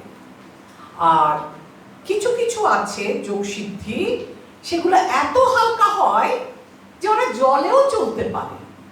তো একবার প্রভুপাদের কাছে তার এক ভক্ত এসে বললেন যে, প্রভুপাদ একটা যোগী এসেছে, দেখুন কি সুন্দর জলের উপর দিয়ে হাঁটছে। তখন প্রভুপাদ বলল, এটা আর কি বিদ্যা দেখাচ্ছে, এর দাম কত? এর দাম হচ্ছে 4 আনা। কেন না, ও জলের উপর দিয়ে হেঁটে ওই পারে যাচ্ছে, আর যদি নৌকায় চাপো 4 আনা পয়সা দিলেই ওই পারে তোমাকে করে দেবে। তাহলে সারা জীবন ধরে ও কি করলো, সারা জীবন ধরে তপস্যা করে করে করে করে যোগী যে যোগ সিদ্ধটা করলো, সেটার দাম করলো প্রভুপাদ 4 আনা। আরেকটা বলেছে, আরেকবার এরকম হয়েছিল যে প্রভুপাদকে বলছে যে, প্রভুপাদ আমরা দেখলাম যে জাদু, মানে ম্যাজিক দেখায় না, বলছে কি ভালো ভালো ম্যাজিক দেখাচ্ছে, মানে মানে কি বলবো, অনোখা অনোখা জিনিস সব নিয়ে আসছে থেকে। তখন বলছে আচ্ছা চলো, এরা কি জিজ্ঞাসা করো, এরা কি জন্ম মৃত্যু জরা ব্যাধি এই ত্রিতাপ ক্লেশ থেকে আর এই ভব বন্ধন থেকে ম্যাজিক করে মানুষকে উদ্ধার করতে পারবে? জিজ্ঞাসা করো। বলছে ও বলছে ম্যাজিশিয়ান বলছে না, ওইটা আমি পারবো না। বলছে আমি পারবো। বলছে কি করে? বলছে কৃষ্ণ ভাবনামৃত আন্দোলনের মাধ্যমে আমরা এই সমস্ত মায়াবদ্ধ জীবদেরকে এই জন্ম মৃত্যু জরা ব্যাধি ত্রিতাপ ক্লেশ থেকে মুক্তি দিয়ে ভগবত ধামে নিয়ে যেতে পারি। তো আপনারা এগুলো পড়বেন, জানেন। প্রাপ্তিটা কি? কোনো যোগী হয়তো ওই চাঁদকে স্পর্শ করলো, ওই ক্ষমতাটা ওরা যোগ সিদ্ধি করে অর্জন করে। ঈশিতাটা কি? ঈশিতা হচ্ছে যে ঈশিতার ওই যোগের প্রভাবে এরা নতুন নতুন গ্রহ সৃষ্টি করে দিতে পারবে। প্রাপ্তিটা কি? ওই চাঁদ স্পর্শ বললাম। লঘিমা কি? লঘিমা হচ্ছে যে আঙুল দিয়ে চাঁদকে স্পর্শ করা। এরা বিভিন্ন রকম যোগ সাধনা করে, এগুলো কিন্তু সাধনার ফসল। কিন্তু বশিতা, কখনো কখনো দেখবেন আপনার খবরের কাগজে এরকম লিখছে যে একজন ঘরে পালিশ করতে এলো, সোনা পালিশ। তো ভদ্রমহিলা সব সোনাগুলো নিয়ে এলো ঘর থেকে, বলে এগুলো পালিশ করে দাও। কিছুক্ষণ পরে ভদ্রমহিলাকে কি করলো? হিপনোটাইজ করে দিল, আর ঘরে যা ছিল সব কিছু চুরি করে নিয়ে চলে গেল। এই কথাটা মিথ্যে না, এটা হচ্ছে বশিতা, ওর ওই পাওয়ারটা আছে। এই সমস্ত লোকেরা মিসইউজ করে ওদের পাওয়ারকে, মিসইউজ করে লোককে প্রতারিত করে লোকের কাছ থেকে এরা পয়সা নেয়। যোগের সর্বশ্রেষ্ঠ সিদ্ধি হচ্ছে কামাবসায়িতা, এটিও এক রকমের জাদুবিদ্যা। তো এই শক্তির প্রভাবে যেমন প্রকৃতিতে অদ্ভুত সমস্ত কার্য সংগঠন করা যায়, কিন্তু কামশায়িতার প্রভাবে প্রকৃতিকে নিয়ন্ত্রণ করা যায়। পক্ষান্তরে বলা যায় যে কামশায়িতার প্রভাবে অসম্ভব সমস্ত কার্য সম্পাদন করা যায়। এই সমস্ত জড় যোগ সিদ্ধির প্রভাবে অবশ্যই প্রচুর আনন্দ লাভ করা যেতে পারে, কিন্তু তা ক্ষণস্থায়ী। তা আপনাকে, এই যোগ সিদ্ধগুলো আপনাকে জন্ম মৃত্যু জরা ব্যাধির চক্র থেকে উদ্ধার করবে না। আর কি বলছে? বলছে ছিল ভক্তি বিনোদ ঠাকুর বলেছেন, জড় বিদ্যা যত মায়ার বৈভব জীবকে করিল গাধা। কারণ সে জানে না যে মানুষের জীবন খুব ক্ষণস্থায়ী, এই আছে এই নেই। তাই মানুষের একটাই উদ্দেশ্য হওয়া চাই, কারণ জড়বিদ্যার যোগ ঝলসানো বৈভবের প্রভাবে মানুষ তার যথার্থ স্বরূপ বিস্মৃত হয়ে গেছে। আমাদের যথার্থ স্বরূপ কি? আমরা কি নই? আমরা হচ্ছি স্বরূপত শ্রীকৃষ্ণের দাস। আমরা দেহ নই, আমরা হচ্ছি চিন্ময় আত্মা। সেটি হচ্ছে তার চরম দুর্ভাগ্য, কারণ এই জড় জগতের মোহ থেকে মুক্ত হওয়াই মানব জীবনের একমাত্র উদ্দেশ্য। মানব জীবনের উদ্দেশ্য কি? এই জন্ম মৃত্যুর বন্ধন থেকে এই আমাদের আত্মাকে মুক্তি দাও। আত্মা বদ্ধ দশায় আছে, আত্মাকে আমাদের কি করতে হবে? বদ্ধ অবস্থা থেকে তাকে মুক্তি দিতে হবে। আর কি পড়লাম? হরিভক্তি শুভোদয় গ্রন্থে উল্লেখ করা আছে, মহাভাগবত প্রহ্লাদ মহারাজ ভগবান নৃসিংহদেবের কাছে প্রার্থনা করেছিল। কি বলেছিল? হে প্রভু, আমি বারংবার আপনার শ্রীপাদ পদ্মে প্রার্থনা করি, যেন আমি আপনার প্রতি আমার ভক্তি দৃঢ়তর হয়, কৃষ্ণ ভাবনামৃতের যেন আমার স্থির নিষ্ঠা থাকে, কারণ কৃষ্ণ ভাবনাময় ভক্তি যোগের আনন্দ এতই মধুর যে তার ধর্ম অর্থ কাম মোক্ষ এই সব কিছু তখন আপনা থেকেই সুলভ হয়ে যায়। আর একটা খুব সুন্দর উদাহরণ আছে শ্রীধর খোলা বেচা। এটা আমরা আগের দিন আলোচনা করেছিলাম যে ভগবান কখনো ধনী দরিদ্র দেখে কৃপা করে না, তিনি সবাইকে সমানভাবে কৃপা করে। আর এই খোলা বেচা শ্রীধর খুব সুন্দরভাবে কলা মোচা থোর বিক্রি করত, আর যা পয়সা পেত তার অর্ধেক দিয়ে সে গঙ্গা পুজো করত। আর চৈতন্য মহাপ্রভু সেখানে এসে তার কাছ থেকে জোর জোর করে সবকিছু কেড়ে নিত। একদিন চৈতন্য মহাপ্রভু বলেছে, তুমি বর চাও, তোমার কাছ থেকে আমি অনেক কিছু নিয়েছি উৎপাত করে, আমি তোমাকে কিছু দিতে চাই, তুমি বর চাও। তখন তিনি কি বললেন, চৈতন্য মহাপ্রভুকে জানিয়ে তিনি তার শ্রী পাদপদ্মে অহৈতুকী শ্রদ্ধা ও অপ্রতিহতা ভক্তি প্রার্থনা করলেন। বললে আমার ধন চাই না, জন চাই না। আমরা শিক্ষা অষ্টকমে দেখেছি না, না ধনং না জনং না সুন্দরী কবিতা মম জন্মানি জন্মনেশ্বরে ভবতা ভক্তি। তাহলে আমরা কি দেখছি, শুদ্ধ ভক্ত যারা, তারা না ধনং না জনং না সুন্দরী কবিতা বা জগদীশ্বর কাময়। আমরা কিছু চাই না, আমরা কি চাই, জন্ম জন্মান্তর ধরে আমি যেন তোমার পাদপদ্মে কি করি, একটু সেবা করে যেতে পারি। আচ্ছা, নারদ পঞ্চরাত্রে বলছে যে রানীর দাসী, এটা খুব সুন্দর এক্সাম্পল।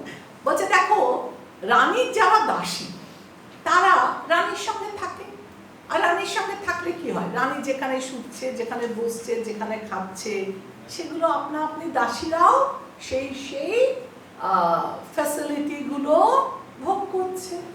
তেমনি বলছে যদি কেউ শুদ্ধ ভক্তি করে তাহলে তার কাছে এই ধর্ম অর্থ কাম মোক্ষ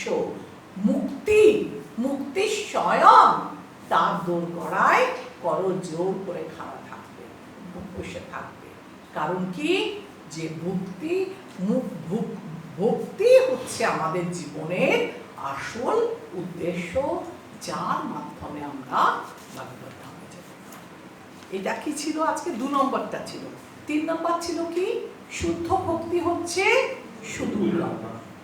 কৃষ্ণ ভক্তি অত্যন্ত দুর্লভ, কারণ শ্রীকৃষ্ণ সহজে ভক্তি এমনকি মুক্তিও দান করেন। আপনাকে ভোগের বস্তু দিয়ে দেবে, আপনাকে মুক্তিও দিয়ে দেবে, কিন্তু তিনি ভক্তি যাকে তাকে দান করতে চান না। ভক্তি কেবল শুদ্ধ ভক্তের কৃপার প্রভাবে লাভ হয়। চৈতন্য চরিতামৃতে বলা হয়েছে, মধ্যলীলা 19 অধ্যায় 151 শ্লোকে, শ্রীকৃষ্ণের শুদ্ধ ভক্ত ও শ্রী গুরুদেব ও শ্রীকৃষ্ণের কৃপার প্রভাবেই কেবল ভক্তি মার্গে অধিষ্ঠিত হওয়া যায়, এছাড়া আর অন্য কোনো উপায় নেই। আমরা দেখেছি প্রহ্লাদ মহারাজও এরকম বলছে। আর ভগবানের আরেকটা নাম কি, মুকুন্দ। মুকুন্দ মানে কি, যিনি মুক্তি দান করতে পারে। সে বলছে ভগবান সহজেই সবাইকে মুক্তি দিয়ে দিচ্ছে, কিন্তু তিনি ভক্তি দান করতে চান না। কারণ কি, কারণ ভক্তির প্রভাবে, এটা খুব ইম্পর্টেন্ট, লাস্ট লাইনগুলো আপনারা আন্ডারলাইন করুন। ভগবান সহজেই মুক্তি দান করেন, কিন্তু তিনি ভক্তি দান করতে চান না, কারণ ভক্তির প্রভাবে ভগবান নিজে ভক্তের কাছে বিকৃত হয়ে যান। আমরা দেখছি না, মা যশোদা কি করছে, ভগবানকে বাঁধছে, ভগবানকে ছড়ি দিয়ে মারছে, আর ভগবান কাঁদছে। কারণ কি, মা যশোদা এত সুন্দর ভক্তি করছে, সেই ভক্তির কাছে ভগবান বিকৃত। ভক্তি সান্দানন্দ স্বরূপ, অর্থাৎ শিল রূপ গোস্বামী বললেন যে ব্রহ্মে লীন হয়ে যাওয়ার আনন্দকে যদি কোটি কোটি বর্ধিত করা যায়, তাহলে ভগবত ভক্তির আনন্দের সমুদ্রে এক বিন্দুর সঙ্গেও তুলনা করা যায় না।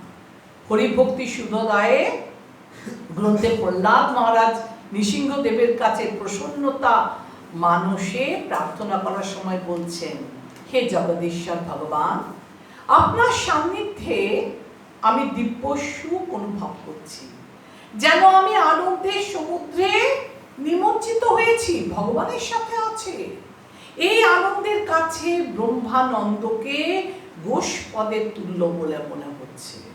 তেমনি আমরা দেখি শ্রীল শ্রীধর গোস্বামী শ্রীমদ্ ভাগবতের ভাষ্য ভাবার্থ দীপিকায় বলা হয়েছে, হে ভগবান, যে সমস্ত মহাভাগ্যবানরা তোমার ভক্তির রসামৃত সিন্ধুতে সন্তরণ করছেন এবং নিরন্তর তোমার লীলামৃত আস্বাদন করছে, তারা জানেন যে এই পরমানন্দের সঙ্গে ধর্ম, অর্থ, কাম, মোক্ষ সুখের কোনো তুলনা হয় না। এই ধরনের শুদ্ধ ভক্ত ভগবত ভক্তির আনন্দ ব্যতীত অন্য সমস্ত আনন্দকে কি মনে করে? তৃণবৎ।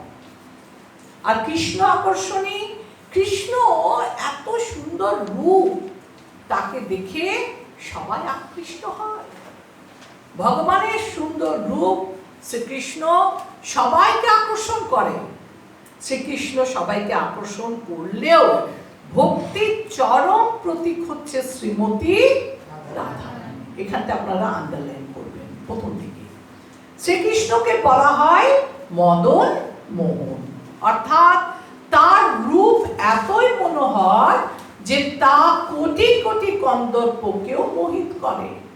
কিন্তু শ্রীমতী রাধারানীর রূপ এতই চিত্তাকর্ষক যে তিনি কৃষ্ণকে পর্যন্ত আকর্ষণ করেন।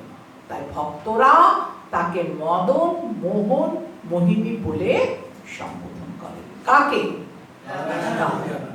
তাই রাধা রানীর আনুগত্যে যদি কেউ ভগবান ভক্তি করে, আমরা দেখি না বৃন্দাবনে গেলে সবাই বলে রাধে রাধে, ওরা হরে কৃষ্ণ বলে না, রাধে রাধে। শুদ্ধ ভক্তের তত্ত্বাবধানায় কেউ যদি ভগবানকে পুজো করে তাহলে সেও ভগবত ধামে অনায়াসে যেতে পারে।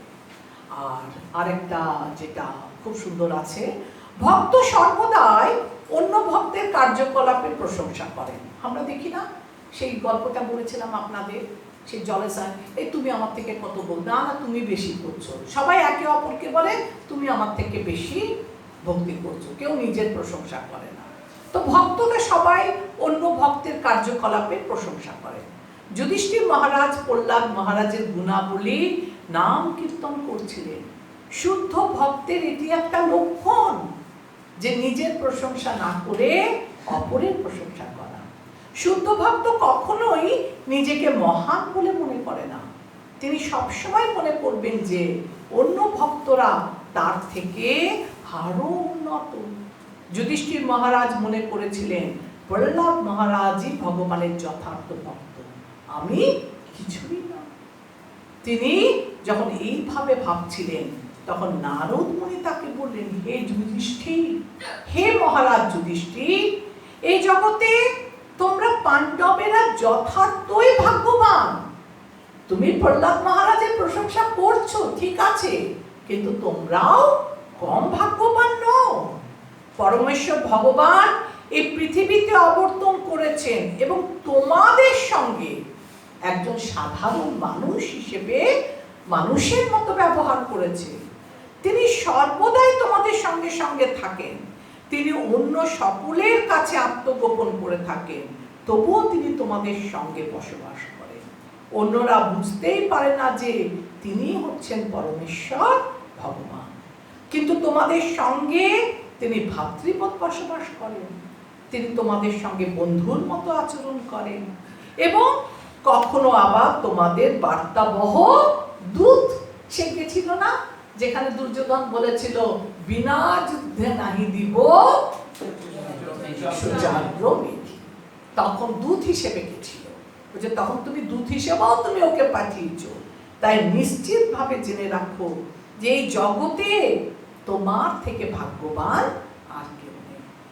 আর একটা খুব সুন্দর প্রার্থনা অর্জুন তখন প্রার্থনা করে কি বলছে দেখুন, যখন বিশ্বরূপ দেখালো না ভগবান, তখন অর্জুন প্রার্থনা করছিল, হে কৃষ্ণ, আমি তোমাকে আমার মাতুল পুত্র বলে মনে করতাম, তাই আমি নানাভাবে আমি তোমার প্রতি অশ্রদ্ধা প্রদর্শন করেছি, আমি তোমাকে হে কৃষ্ণ, হে সখে বলে সম্বোধন করেছি, কিন্তু তুমি এতই মহৎ যে তুমি যে পরমেশ্বর ভগবান তা তুমি আমাকে বুঝতে দাও। তাহলে আমরা এটা কি বুঝলাম? যে ভগবান হচ্ছেন মহান, কিন্তু ভক্তি ভগবানের থেকেও মহত্তর। এটা আপনারা আন্ডারলাইন করতে পারেন, কেননা তা তাকেও আকর্ষণ করে। যারা কৃষ্ণ ভাবনাময় ভগবত ভক্ত সেবায় যুক্ত হয়নি তারা কখনোই ভগবত সেবার মাহাত্ম্যটা উপলব্ধি করতে পারে। তাহলে আমরা 6টা আলোচনা করলাম, একবার আপনারা বলে ফেলুন তো। 1 নাম্বারটা কি ছিল? ক্লেশগ্নি। 2 নাম্বারটা কি ছিল? শুভদা। 3 নাম্বারটা কি ছিল?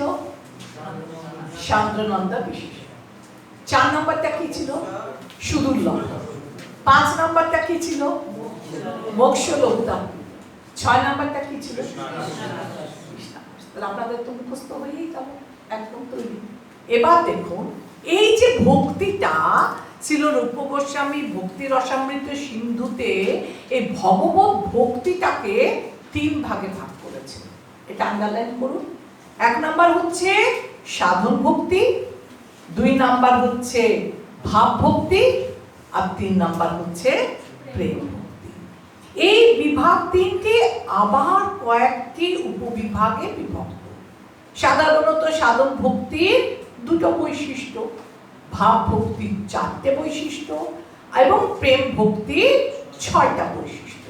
শ্রীল রূপ গোস্বামী পরবর্তী অধ্যায়ে আমরা এই বৈশিষ্ট্যগুলো নিয়ে আলোচনা করব। এবার দেখুন কি বলছে। বলছে এই যে ভক্তিটা, এটা আমাদের কখনো ক্ষয় হয় না। আমরা যতটুকু এই জন্মে ভক্তি করছি সেটা পরবর্তী জীবনে বট ফরওয়ার্ড হচ্ছে। বলছে কেউ যদি জীবনে কিছুটা ভগবত ভক্তি অনুশীলন করে, তার সাধনা পূর্ণ না হলেও যতটুকু অনুশীলন তিনি করেছেন তা ব্যর্থ হবে না।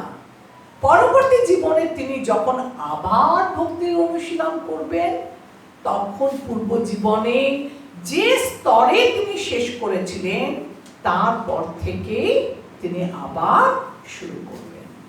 তাহলে আমরা কি দেখছি যে কোনো মানুষ, আচ্ছা সেই সম্বন্ধে তারা বলছেন প্রাচীন মনীষীরা, কোনো মানুষ তার যুক্তি ও সিদ্ধান্তের ভিত্তিতে কোনো মতবাদ প্রতিষ্ঠা করতে পারেন, কিন্তু তার থেকেও অধিক বুদ্ধিমত্তা সম্পন্ন কোনো তার্কিক এসে তার সেই মতবাদটাকে খণ্ডন করে আবার একটা মতবাদ প্রতিষ্ঠা করবে। এইভাবে তর্কের মাধ্যমে কখনোই যথার্থ সিদ্ধান্তে উপনীত হওয়া যায় না। তাই শ্রীমদ্ ভাগবতে মহাজনদের পদাঙ্ক অনুসরণ করার নির্দেশ দেওয়া আছে। কি বলছে? বলছে এই জড়জগতের কার্যকলাপ কিরকম? বলছে আজ একজন আছে, সে নিজের মন গড়া কি করলো, একটা মতবাদ দিয়ে দিল। এরপরে যখন আবার অন্য কেউ আসলো, আরেক বিজ্ঞ, আরেক জ্ঞানী, সে একটা খণ্ডন করে তার নিজের মতবাদ দিল। তারপরে আবার কেউ আসলো, সে তার মতবাদটা খণ্ডন করে নিজের মতামত দিল। তো এইভাবে এই যে মতামতগুলো এই ধারায় প্রবাহিত হচ্ছে, এইগুলো হচ্ছে অস্থায়ী। আজ আছে, কাল নেই। তাই শ্রীমদ্ ভাগবতে কি বলা হয়েছে যে আপনারা আমাদের যে মহাজনেরা আছে সেই মহাজনদের পদাঙ্ক অনুসরণ করে চলবেন, তাহলে আমরা বিভ্রান্তিকর পরিস্থিতি থেকে উদ্ধার পেতে পারি।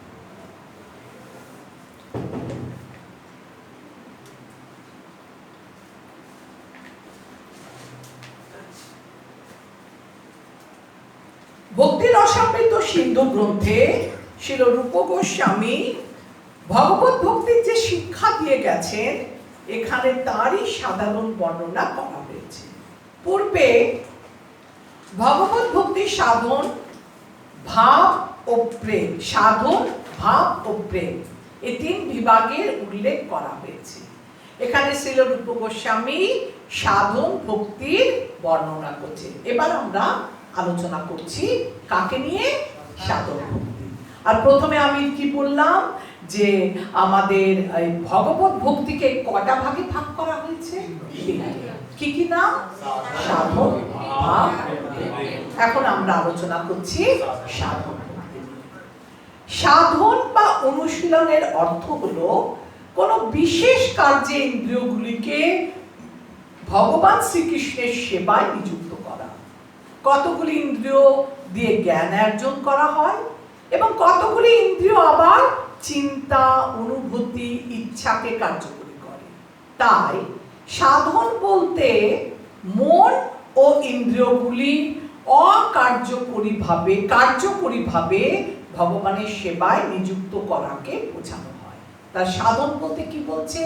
মন আর ইন্দ্রিয় যখন আমরা ভগবানের সেবায় নিযুক্ত করব, সেটা হচ্ছে সাধন। এই সাধন কোনো অস্বাভাবিক বা কৃত্রিম গুণকে বিকশিত করার প্রক্রিয়া নয়। এই হচ্ছে জীবনের স্বাভাবিক প্রবণতা বিকাশ। এমন একটি, এই যে এবার ওই উপমাটা দিয়েছে, একটা শিশু হাঁটছে। এই যে হাঁটার যোগ্যতা একটি স্বাভাবিক শিশুটির মধ্যে ছিল, ওর ভেতর ছিল, তাই হাঁটছে। আপনি একটা কাঠের ভেতর আগুন জ্বালাচ্ছেন, আগুনটা জ্বলছে, ওই অগ্নির যে ক্ষমতাটা সেটা ওই কাষ্ঠের ভেতর ছিল, তাই কাষ্ঠটা জ্বলছে। একটা ছোট বাচ্চা হাঁটছে, তার মানে ওই ক্ষমতাটা ওর ভেতর ছিল। আর কি বলছে? এটি স্বাভাবিকভাবে শিশুর মধ্যে ছিল, তাই একটু চেষ্টা বা সাধনা করার ফলে সে স্বচ্ছন্দে হাঁটতে শুরু করে। তেমনি পরমেশ্বর ভগবানকে ভক্তি করার বৃত্তি প্রত্যেকটা মানুষের মধ্যে স্বাভাবিকভাবে রয়েছে। আদিবাসীদের মতো অসভ্য মানুষেরাও যখন প্রকৃতিতে কোনো অদ্ভুত ঘটনা ঘটতে দেখে, তারা তখন তাদের প্রতি সশ্রদ্ধ প্রণাম না জানিয়ে পারে না। তারা তখন বুঝতে পারে না যে কোনো কিছু বিস্ময়জনক প্রদর্শন বা কার্যের পশ্চাতে কিছু শ্রেষ্ঠ বস্তু আছে। তাই এই ভাবনা জড় কলুষের দ্বারা কলুষিত জীবন মধ্যেও যদি শুদ্ধভাবে রয়েছে, সমস্ত জীবের মধ্যেও তা দেখতে পাওয়া যায়। জীবের চেতনা যখন জড় কলুষ থেকে মুক্ত হয়, সেই শুদ্ধ চেতনের বৃত্তিকেই বলা হয় কৃষ্ণ ভাবনামৃত বা ভগবত ভক্তি। এটা আপনারা আন্দাজ করুন, কৃষ্ণ ভাবনামৃত কাকে বলে, ভগবত ভক্তি কাকে বলে। জীবের যখন চেতনা সে বুঝতে শিখলো, সে যখন সমস্ত জড় কলুষ থেকে মুক্ত হয়ে গেল, শুদ্ধ চেতনে বৃত্তিটাকে, এই প্রচেষ্টাটাই হচ্ছে কৃষ্ণ ভাবনামৃত। শিশু যেমন অল্প একটু চেষ্টা করার পর হাঁটতে শুরু করে, তেমনি কতগুলো নির্দিষ্ট বিধির মাধ্যমে আমাদের মন ও ইন্দ্রিয়কে ভগবানের সেবায় নিযুক্ত করার ফলে আমাদের সুপ্ত ভগবত ভক্তি বা কৃষ্ণ ভাবনামৃত বিকশিত হয়। যার হাঁটার যোগ্যতা নেই, সে শত চেষ্টা করলেও হাঁটতে পারবে না। তেমনি কেবল অনুশীলনের ফলে কৃষ্ণ ভাবনামৃত বিকশিত হতে পারে না। প্রকৃতপক্ষে সেই রকম কোনো সাধন বা অনুশীলন নেই। কৃষ্ণ ভক্তি হচ্ছে নিত্য সিদ্ধ। কিন্তু জীবের স্বাভাবিক আন্তরিক বৃত্তি বিকশিত করার জন্য কতগুলি সাধনের প্রক্রিয়া আছে, যা আচরণ করার ফলে তার সুপ্ত ভক্তি জাগৃত হয়। এই অভ্যাসটার নামই হচ্ছে সাধন ভক্তি। তাহলে আমরা কি পড়লাম, কি বুঝলাম? বলছে একটা ছোট বাচ্চা হাঁটছে, তার মধ্যে ওই হাঁটার প্রবণতাটা আছে, তাই সে সহজেই একটু চেষ্টা করলেই হাঁটতে পারছে। সেই রকম আমাদের হৃদয়ের মধ্যেও ভগবত ভক্তি আছে। আমরা সেটা কিভাবে চেষ্টা করব? কিছু বিধি আনব। আমরা যখন সব গুরুর চরণাশ্রয় গ্রহণ করি, তখন গুরুদেব আমাদেরকে কিছু বিধি আর কিছু নিয়ম দেন। হ্যাঁ, নিয়ম, what to do, dos and don'ts দেয়। কিছু থাকে নিয়ম যেগুলো আমরা পালন করি, আর কিছু থাকে যেগুলো আমরা করি না। যেমন আমরা 4টে নিয়ম পালন, পাপ কার্য থেকে বিরত থাকি, এগুলো আমরা করি না। আর আমরা করি কোনগুলো? যেগুলো 16 মালা জপ, ন্যূনতম সকালে মঙ্গলারতি করা, এই সব কাজগুলোর মাধ্যমে কিছু বিধি আর কিছু নিষেধ। বিধি মানে রুলস রেগুলেশন, নিষেধ মানে যেগুলো আমরা পাপ কার্যগুলো করব। এই সব প্রক্রিয়াগুলো যখন আমরা অভ্যেস করব, গুরু মহারাজের প্রদত্ত 16 মালার জপের মাধ্যমে, এই যে প্রচেষ্টা, শিশুর যেমন হাতে ঠান্ডা লাগছে, শিশুর যেমন হাঁটার প্রচেষ্টা, তেমনি ভগবানের ভক্তির প্রচেষ্টার মাধ্যমে আমরা কি করতে পারি?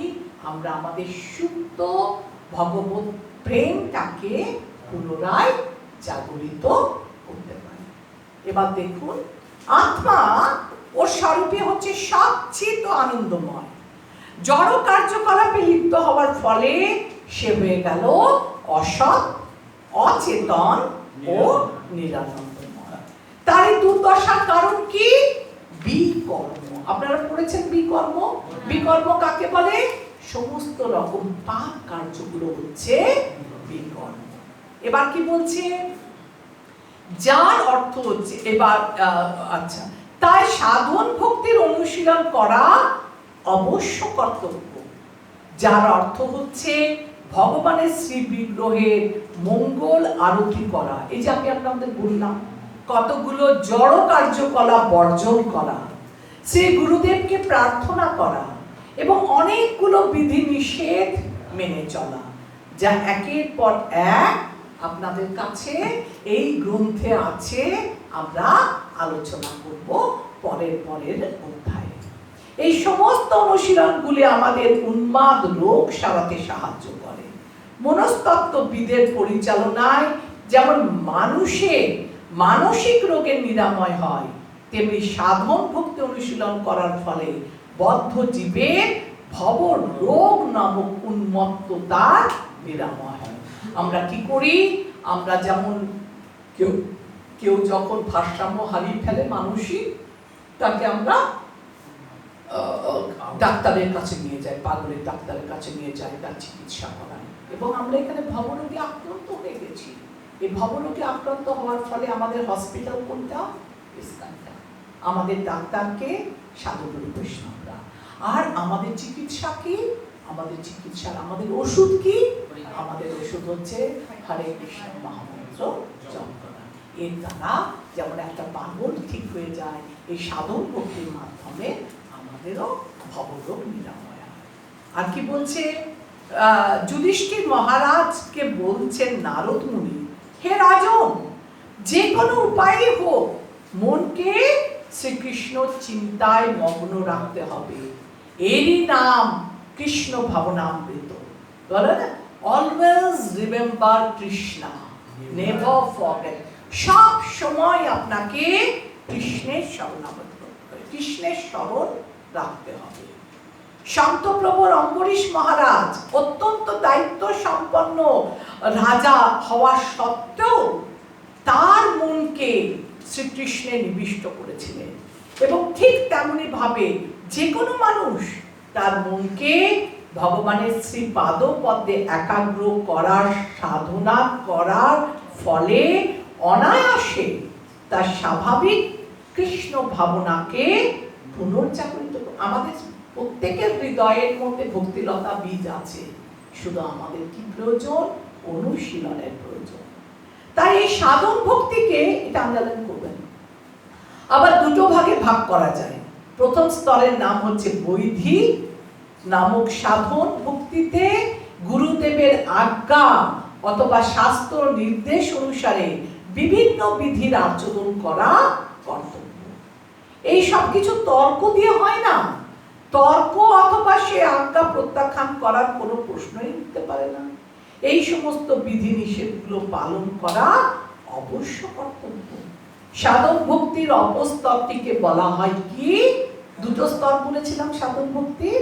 একটা হচ্ছে বৈদিক ভক্তি, যেটা হচ্ছে বিধি নিষেধ, আর একটা হচ্ছে রাগানুগা ভক্তি। বৈদিক ভক্তি আচরণ করার ফলে যখন শ্রীকৃষ্ণর প্রতি অনুরাগ জন্মায় এবং তার প্রতি আমাদের স্বাভাবিক প্রেমের প্রভাবে তার সেবা করার প্রবৃত্তি জন্মায়, তাকে বলা হয় রাগানুগা ভক্তি। যেমন ভক্তকে প্রতিদিন সকালে উঠতে হয়। সকালে উঠে আপনারা কি কাজ করেন? প্রথমে আপনারা সকালে গিয়ে যে যার ওয়াশরুমে নিজের কাজ সারলো, সেরে দন্তমাঞ্জন করলো, দন্তমাঞ্জন করে মলমূত্র ত্যাগ হলো, তারপর স্নান হলো, স্নান করে সে বস্ত্র পরিধান করলো, তারপর সে তিলক করলো, তিলকের পর আচমন করলো, আর আচমন করার পরে সে কি করলো? 16 মালা জপই করুন আর ভগবানের আরতি করুন। আপনার দৈনন্দিন কাজ শুরু হবে আপনার এই প্রসেসে, ঠিক আছে? এরপরে রাগানুগা ভক্তি, বৈদিক ভক্তি বললাম। বৈদিক ভক্তি এইভাবে সাধন ভক্তিকে দুটি ভাগে ভাগ করা যায়, বৈদিক ভক্তি আর রাগানুগা ভক্তি। বৈদিক ভক্তির ব্যাখ্যা করে শ্রীল রূপ গোস্বামী বলেছেন, রাগ অথবা স্বতঃস্ফূর্ত প্রেমের দ্বারা অনুপ্রাণিত না হয়ে যখন কেবল গুরুদেবের আদেশ অথবা শাস্ত্রের নির্দেশ অনুসারে ভগবত সেবা হয়, সেই বাধ্যবাধকতামূলক ভগবত সেবাকে কি বলা হয়? বৈদিক ভক্তি।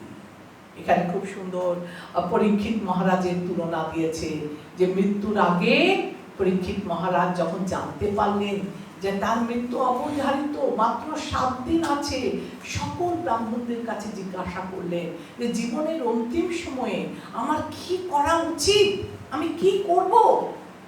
এবং সে সবাই যখন তাকে নানা রকম পরামর্শ দিচ্ছিলেন, সেই সময় সেখানে কে এসে উপস্থিত হলো? সেখানে সুখদেব গোস্বামী। এবং সুখদেব গোস্বামী তাকে বর্ণনা করে শোনালেন যে জীবনের অন্তিম সময় ভগবত ধামে যাওয়ার জন্য একটাই উদ্দেশ্য, সেটা হচ্ছে ভগবানের নাম, গান, রূপ, লীলা, মহিমা শ্রবণ কীর্তনের মাধ্যমে একমাত্র কেউ তার অন্তিম জীবন সার্থক করতে পারে। আর কি দেখলাম? নির্বিশেষবাদী, মায়াবাদী এরা কি করে? বিভিন্ন দেব দেবীর কীর্তন করা যেতে পারে। এরা যারা নির্বিশেষবাদী তারা কি করে? অনেক রকমের দেব দেবীর পুজো করতে পারে। কিন্তু এখানে কি বলছে শুনুন, একটু পড়ি। ছিল সুখদেব গোস্বামী বলছেন যে পরমেশ্বর ভগবান হচ্ছেন শ্রীকৃষ্ণ, তাই তিনি মহারাজ পরীক্ষিতকে সার্বক্ষণ শ্রীকৃষ্ণের কথা শ্রবণ করার পরামর্শ দিলেন। তিনি বিভিন্ন দেবদেবীর কথা শ্রবণ বা কীর্তন করার নির্দেশ দেননি, কৃষ্ণ কথা। মায়াবাদী নির্বিশেষরা বলে যে যে কোনো দেবদেবীর নাম কীর্তন করা যেতে পারে এবং তার ফল একই হবে, কিন্তু প্রকৃতপক্ষে তা নয়। শ্রীমদ্ ভাগবতের প্রামাণিক নির্দেশ হচ্ছে কেবল পরমেশ্বর ভগবান বিষ্ণু বা কৃষ্ণের নামই শ্রবণ কীর্তন করা কর্তব্য। তাই সুখদেব গোস্বামী পরীক্ষিত মহারাজকে নির্দেশ দিলেন, নির্ভয়ে মৃত্যুকে বরণ করতে হলে যে কোনো উপায়ে হোক পরমেশ্বর ভগবান শ্রীকৃষ্ণের নাম শ্রবণ, তার গুণ কীর্তন, তার লীলা স্মরণ করতে হবে। তিনি উল্লেখ করেছেন যে পরমেশ্বর ভগবান হচ্ছেন সর্বাত্মা। সর্বাত্মা কথাটির অর্থ হচ্ছে সকলের পরমাত্মা। আমাদের সবার ভেতর আত্মা আছে, কিন্তু পরমাত্মা হচ্ছেন কে? ভগবান স্বয়ং। যখন ঈশ্বর বলেও বর্ণনা করা হয়েছে, অর্থাৎ তিনি হচ্ছেন সেই পরম নিয়ন্তা যিনি সকলের হৃদয়ে বিরাজ করছেন। আর আপনারা জানেন ভগবান নিজেই বলেছেন, নমে ভক্ত প্রণশ্যতি, আমার ভক্ত কখনো বিনাশ হয় না। আর যে যতটুকু যেভাবে যতটুকুই ভক্তি করুক তাকে বারবার, তাকে পরের জন্মে সেটা কোনো ক্ষয় হবে না, পরের জন্মে সেখান থেকেই ভক্তি শুরু হবে। আর ভগবান বলেছে যে 84 লক্ষ যোনিতে মনুষ্য জন্ম নিয়ে আমরা যদি ভগবানের আরাধনা না করি, কারণ এই মনুষ্য জন্ম আমরা সহজে পাই না। 84 লক্ষ যোনি ভ্রমণ করার পর তবে আমরা এই 84 লক্ষ যোনি কি? এই 84 লক্ষ যোনির মধ্যে 30 লক্ষ হচ্ছে পশু, পশুর জন্য 30 লক্ষ, 20 লক্ষ হচ্ছে উদ্ভিদ মানে গাছ গাছরা, আর 11 লক্ষ হচ্ছে কীট পতঙ্গ, 10 লক্ষ হচ্ছে শুধু পাখি, আর 9 লক্ষ হচ্ছে জলে যায় না জলচর প্রাণীরা, ওরা 9 লক্ষ, আর এদের মধ্যে 4 লক্ষ হচ্ছে মানুষ, দেবতা এবং দানবেরা। তো এই 84 লক্ষ জনে ভ্রমণ করে মনুষ্য জন্ম পেয়ে মনুষ্য জন্ম লইয়া রাধা কৃষ্ণ নাম বুঝিয়া জানিয়া শুনিয়া বিশ্বখান। পদ্মপুরাণে এই পন্থা অবলম্বন করার নির্দেশ দেওয়া হয়েছে, যেখানে বলা হয়েছে নিরন্তর ভগবান শ্রী বিষ্ণুর স্মরণ করা কর্তব্য। এইভাবে নিরন্তর ভগবানকে স্মরণ করাকে কি বলা হয়? ধ্যান। আন্ডারলাইন করবেন। শাস্ত্রের বিধান হচ্ছে যে মনকে শ্রী বিষ্ণুতে একাগ্র করে ধ্যান করা কর্তব্য।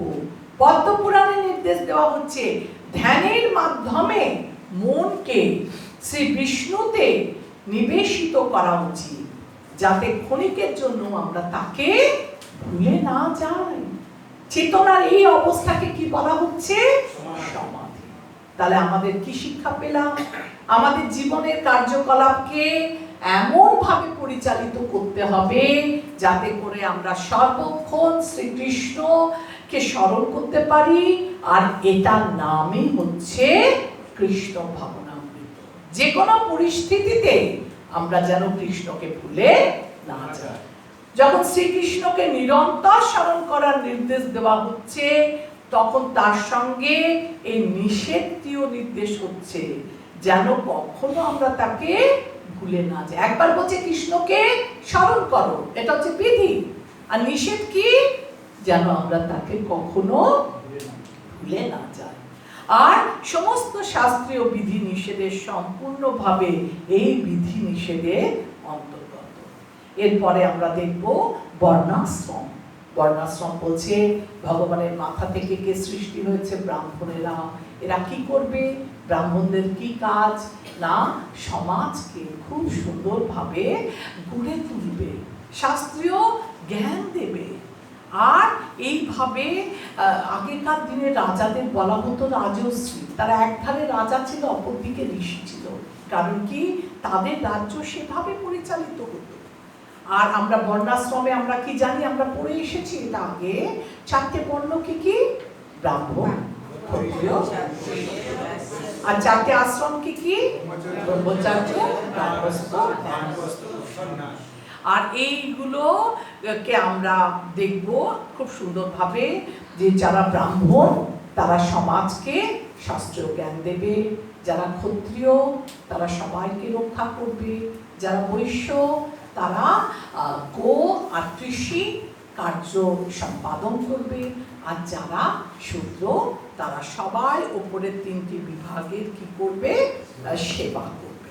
তো এইভাবে ব্রাহ্মণ বৈশ্য ক্ষত্রিয় ব্রাহ্মণ ক্ষত্রিয় বৈশ্য শূদ্রের ভাগ দেওয়া আছে। এর মধ্যে একটা ইম্পর্টেন্ট হচ্ছে এখানে যে এই কথা সত্য যে ব্রাহ্মণ হচ্ছে ভগবানের প্রতিনিধি। তাই আমরা যখন ঘরে সাধুগুরু বৈষ্ণব ব্রাহ্মণ রূপে আমাদের বাড়িতে আসে, তাদেরকে আমরা কি করাই? ভোজন করাই। বলছে ব্রাহ্মণকে ভোজন করানো মানে ভগবান বলছে আমাকে ভোজন করাচ্ছ। খুব সুন্দর লাইনটা দেখুন পড়ছি। এই সত্য ভগবত গীতাতে প্রতিপন্ন হয়েছে। এই ধরনের প্রচারকরাই হচ্ছেন যথার্থ ব্রাহ্মণ, এবং তাই তাকে ভোজন করানোর মাধ্যমে সরাসরি ভাবে ভগবানকে ভোজন করানো হয়। আর ক্ষত্রিয়র কাজ হচ্ছে জনসাধারণকে রক্ষা করা, রক্ষণ করার জন্য হিংসার আবশ্যকতা নেই। বৈশ্যের কাজ বললাম কৃষি, গোরক্ষা, আর গোরক্ষা, বাণিজ্য। আর সর্বশেষে শ্রীমদ্ ভাগবতে কি বলছে?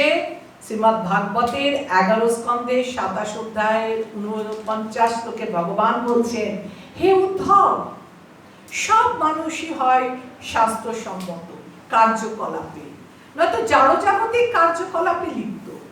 এই কার্যকলাপের ফলে তারা যদি কৃষ্ণ ভাবনায় উদ্বুদ্ধ হয়ে আমার আরাধনা করে, তাহলে তারা আপনা থেকে ইহলোকে ও পরলোকে পরম আনন্দ উপভোগ করতে পারে, সে সম্বন্ধে কোনো সন্দেহ নেই। কৃষ্ণ ভাবনায় ভাবিত হয়ে কর্ম করলে সকলেরই সমস্ত মনের অভীষ্ট পূরণ হয়। শাস্ত্রে লাস্ট প্যারাগ্রাফের লাস্ট লাইন, ভগবানের প্রসন্নতার জন্য যে সমস্ত কর্ম করার নির্দেশ দেওয়া হয়েছে সেগুলি মহান আচার্যদের ভগবত ভক্তি অনুশীলনের বিধি বলে মনে করেন। কেউ যদি সদ্গুরুর আশ্রয়ে নিয়মিতভাবে এই নির্দেশ অনুসারে ভগবত সেবার আচরণ করে, তাহলে অচিরেই তিনি শুদ্ধ ভগবত প্রেমময় সেবা ভাব প্রাপ্ত হবে। কিন্তু কিভাবে? আপনারা সবাই পড়েছেন, নববিধা ভক্তির সাথে সাথে আলোচনা করেছিলাম ভক্তির নটা ধাপ। সেই 9টা ধাপে শ্রবণ, আদৌ শ্রদ্ধা, সাধু সঙ্গ, ভজন ক্রিয়া, অনর্থ নিবৃত্তি, নিষ্ঠা, রুচি, আসক্তি, ভাব, প্রেম, অনেক ডিটেল আলোচনা করেছি। এই নববিধা ভক্তির মাধ্যমে ধীরে ধীরে আমরা ভক্তিতে অগ্রসর হতে পারি। হরে কৃষ্ণ কৃষ্ণ কৃষ্ণ হরে হরে, হরে রাম রাম রাম হরে হরে। এখানেই রইল আজ অমৃত লহরী। দুহাত তুলিয়া বলো হরি হরি।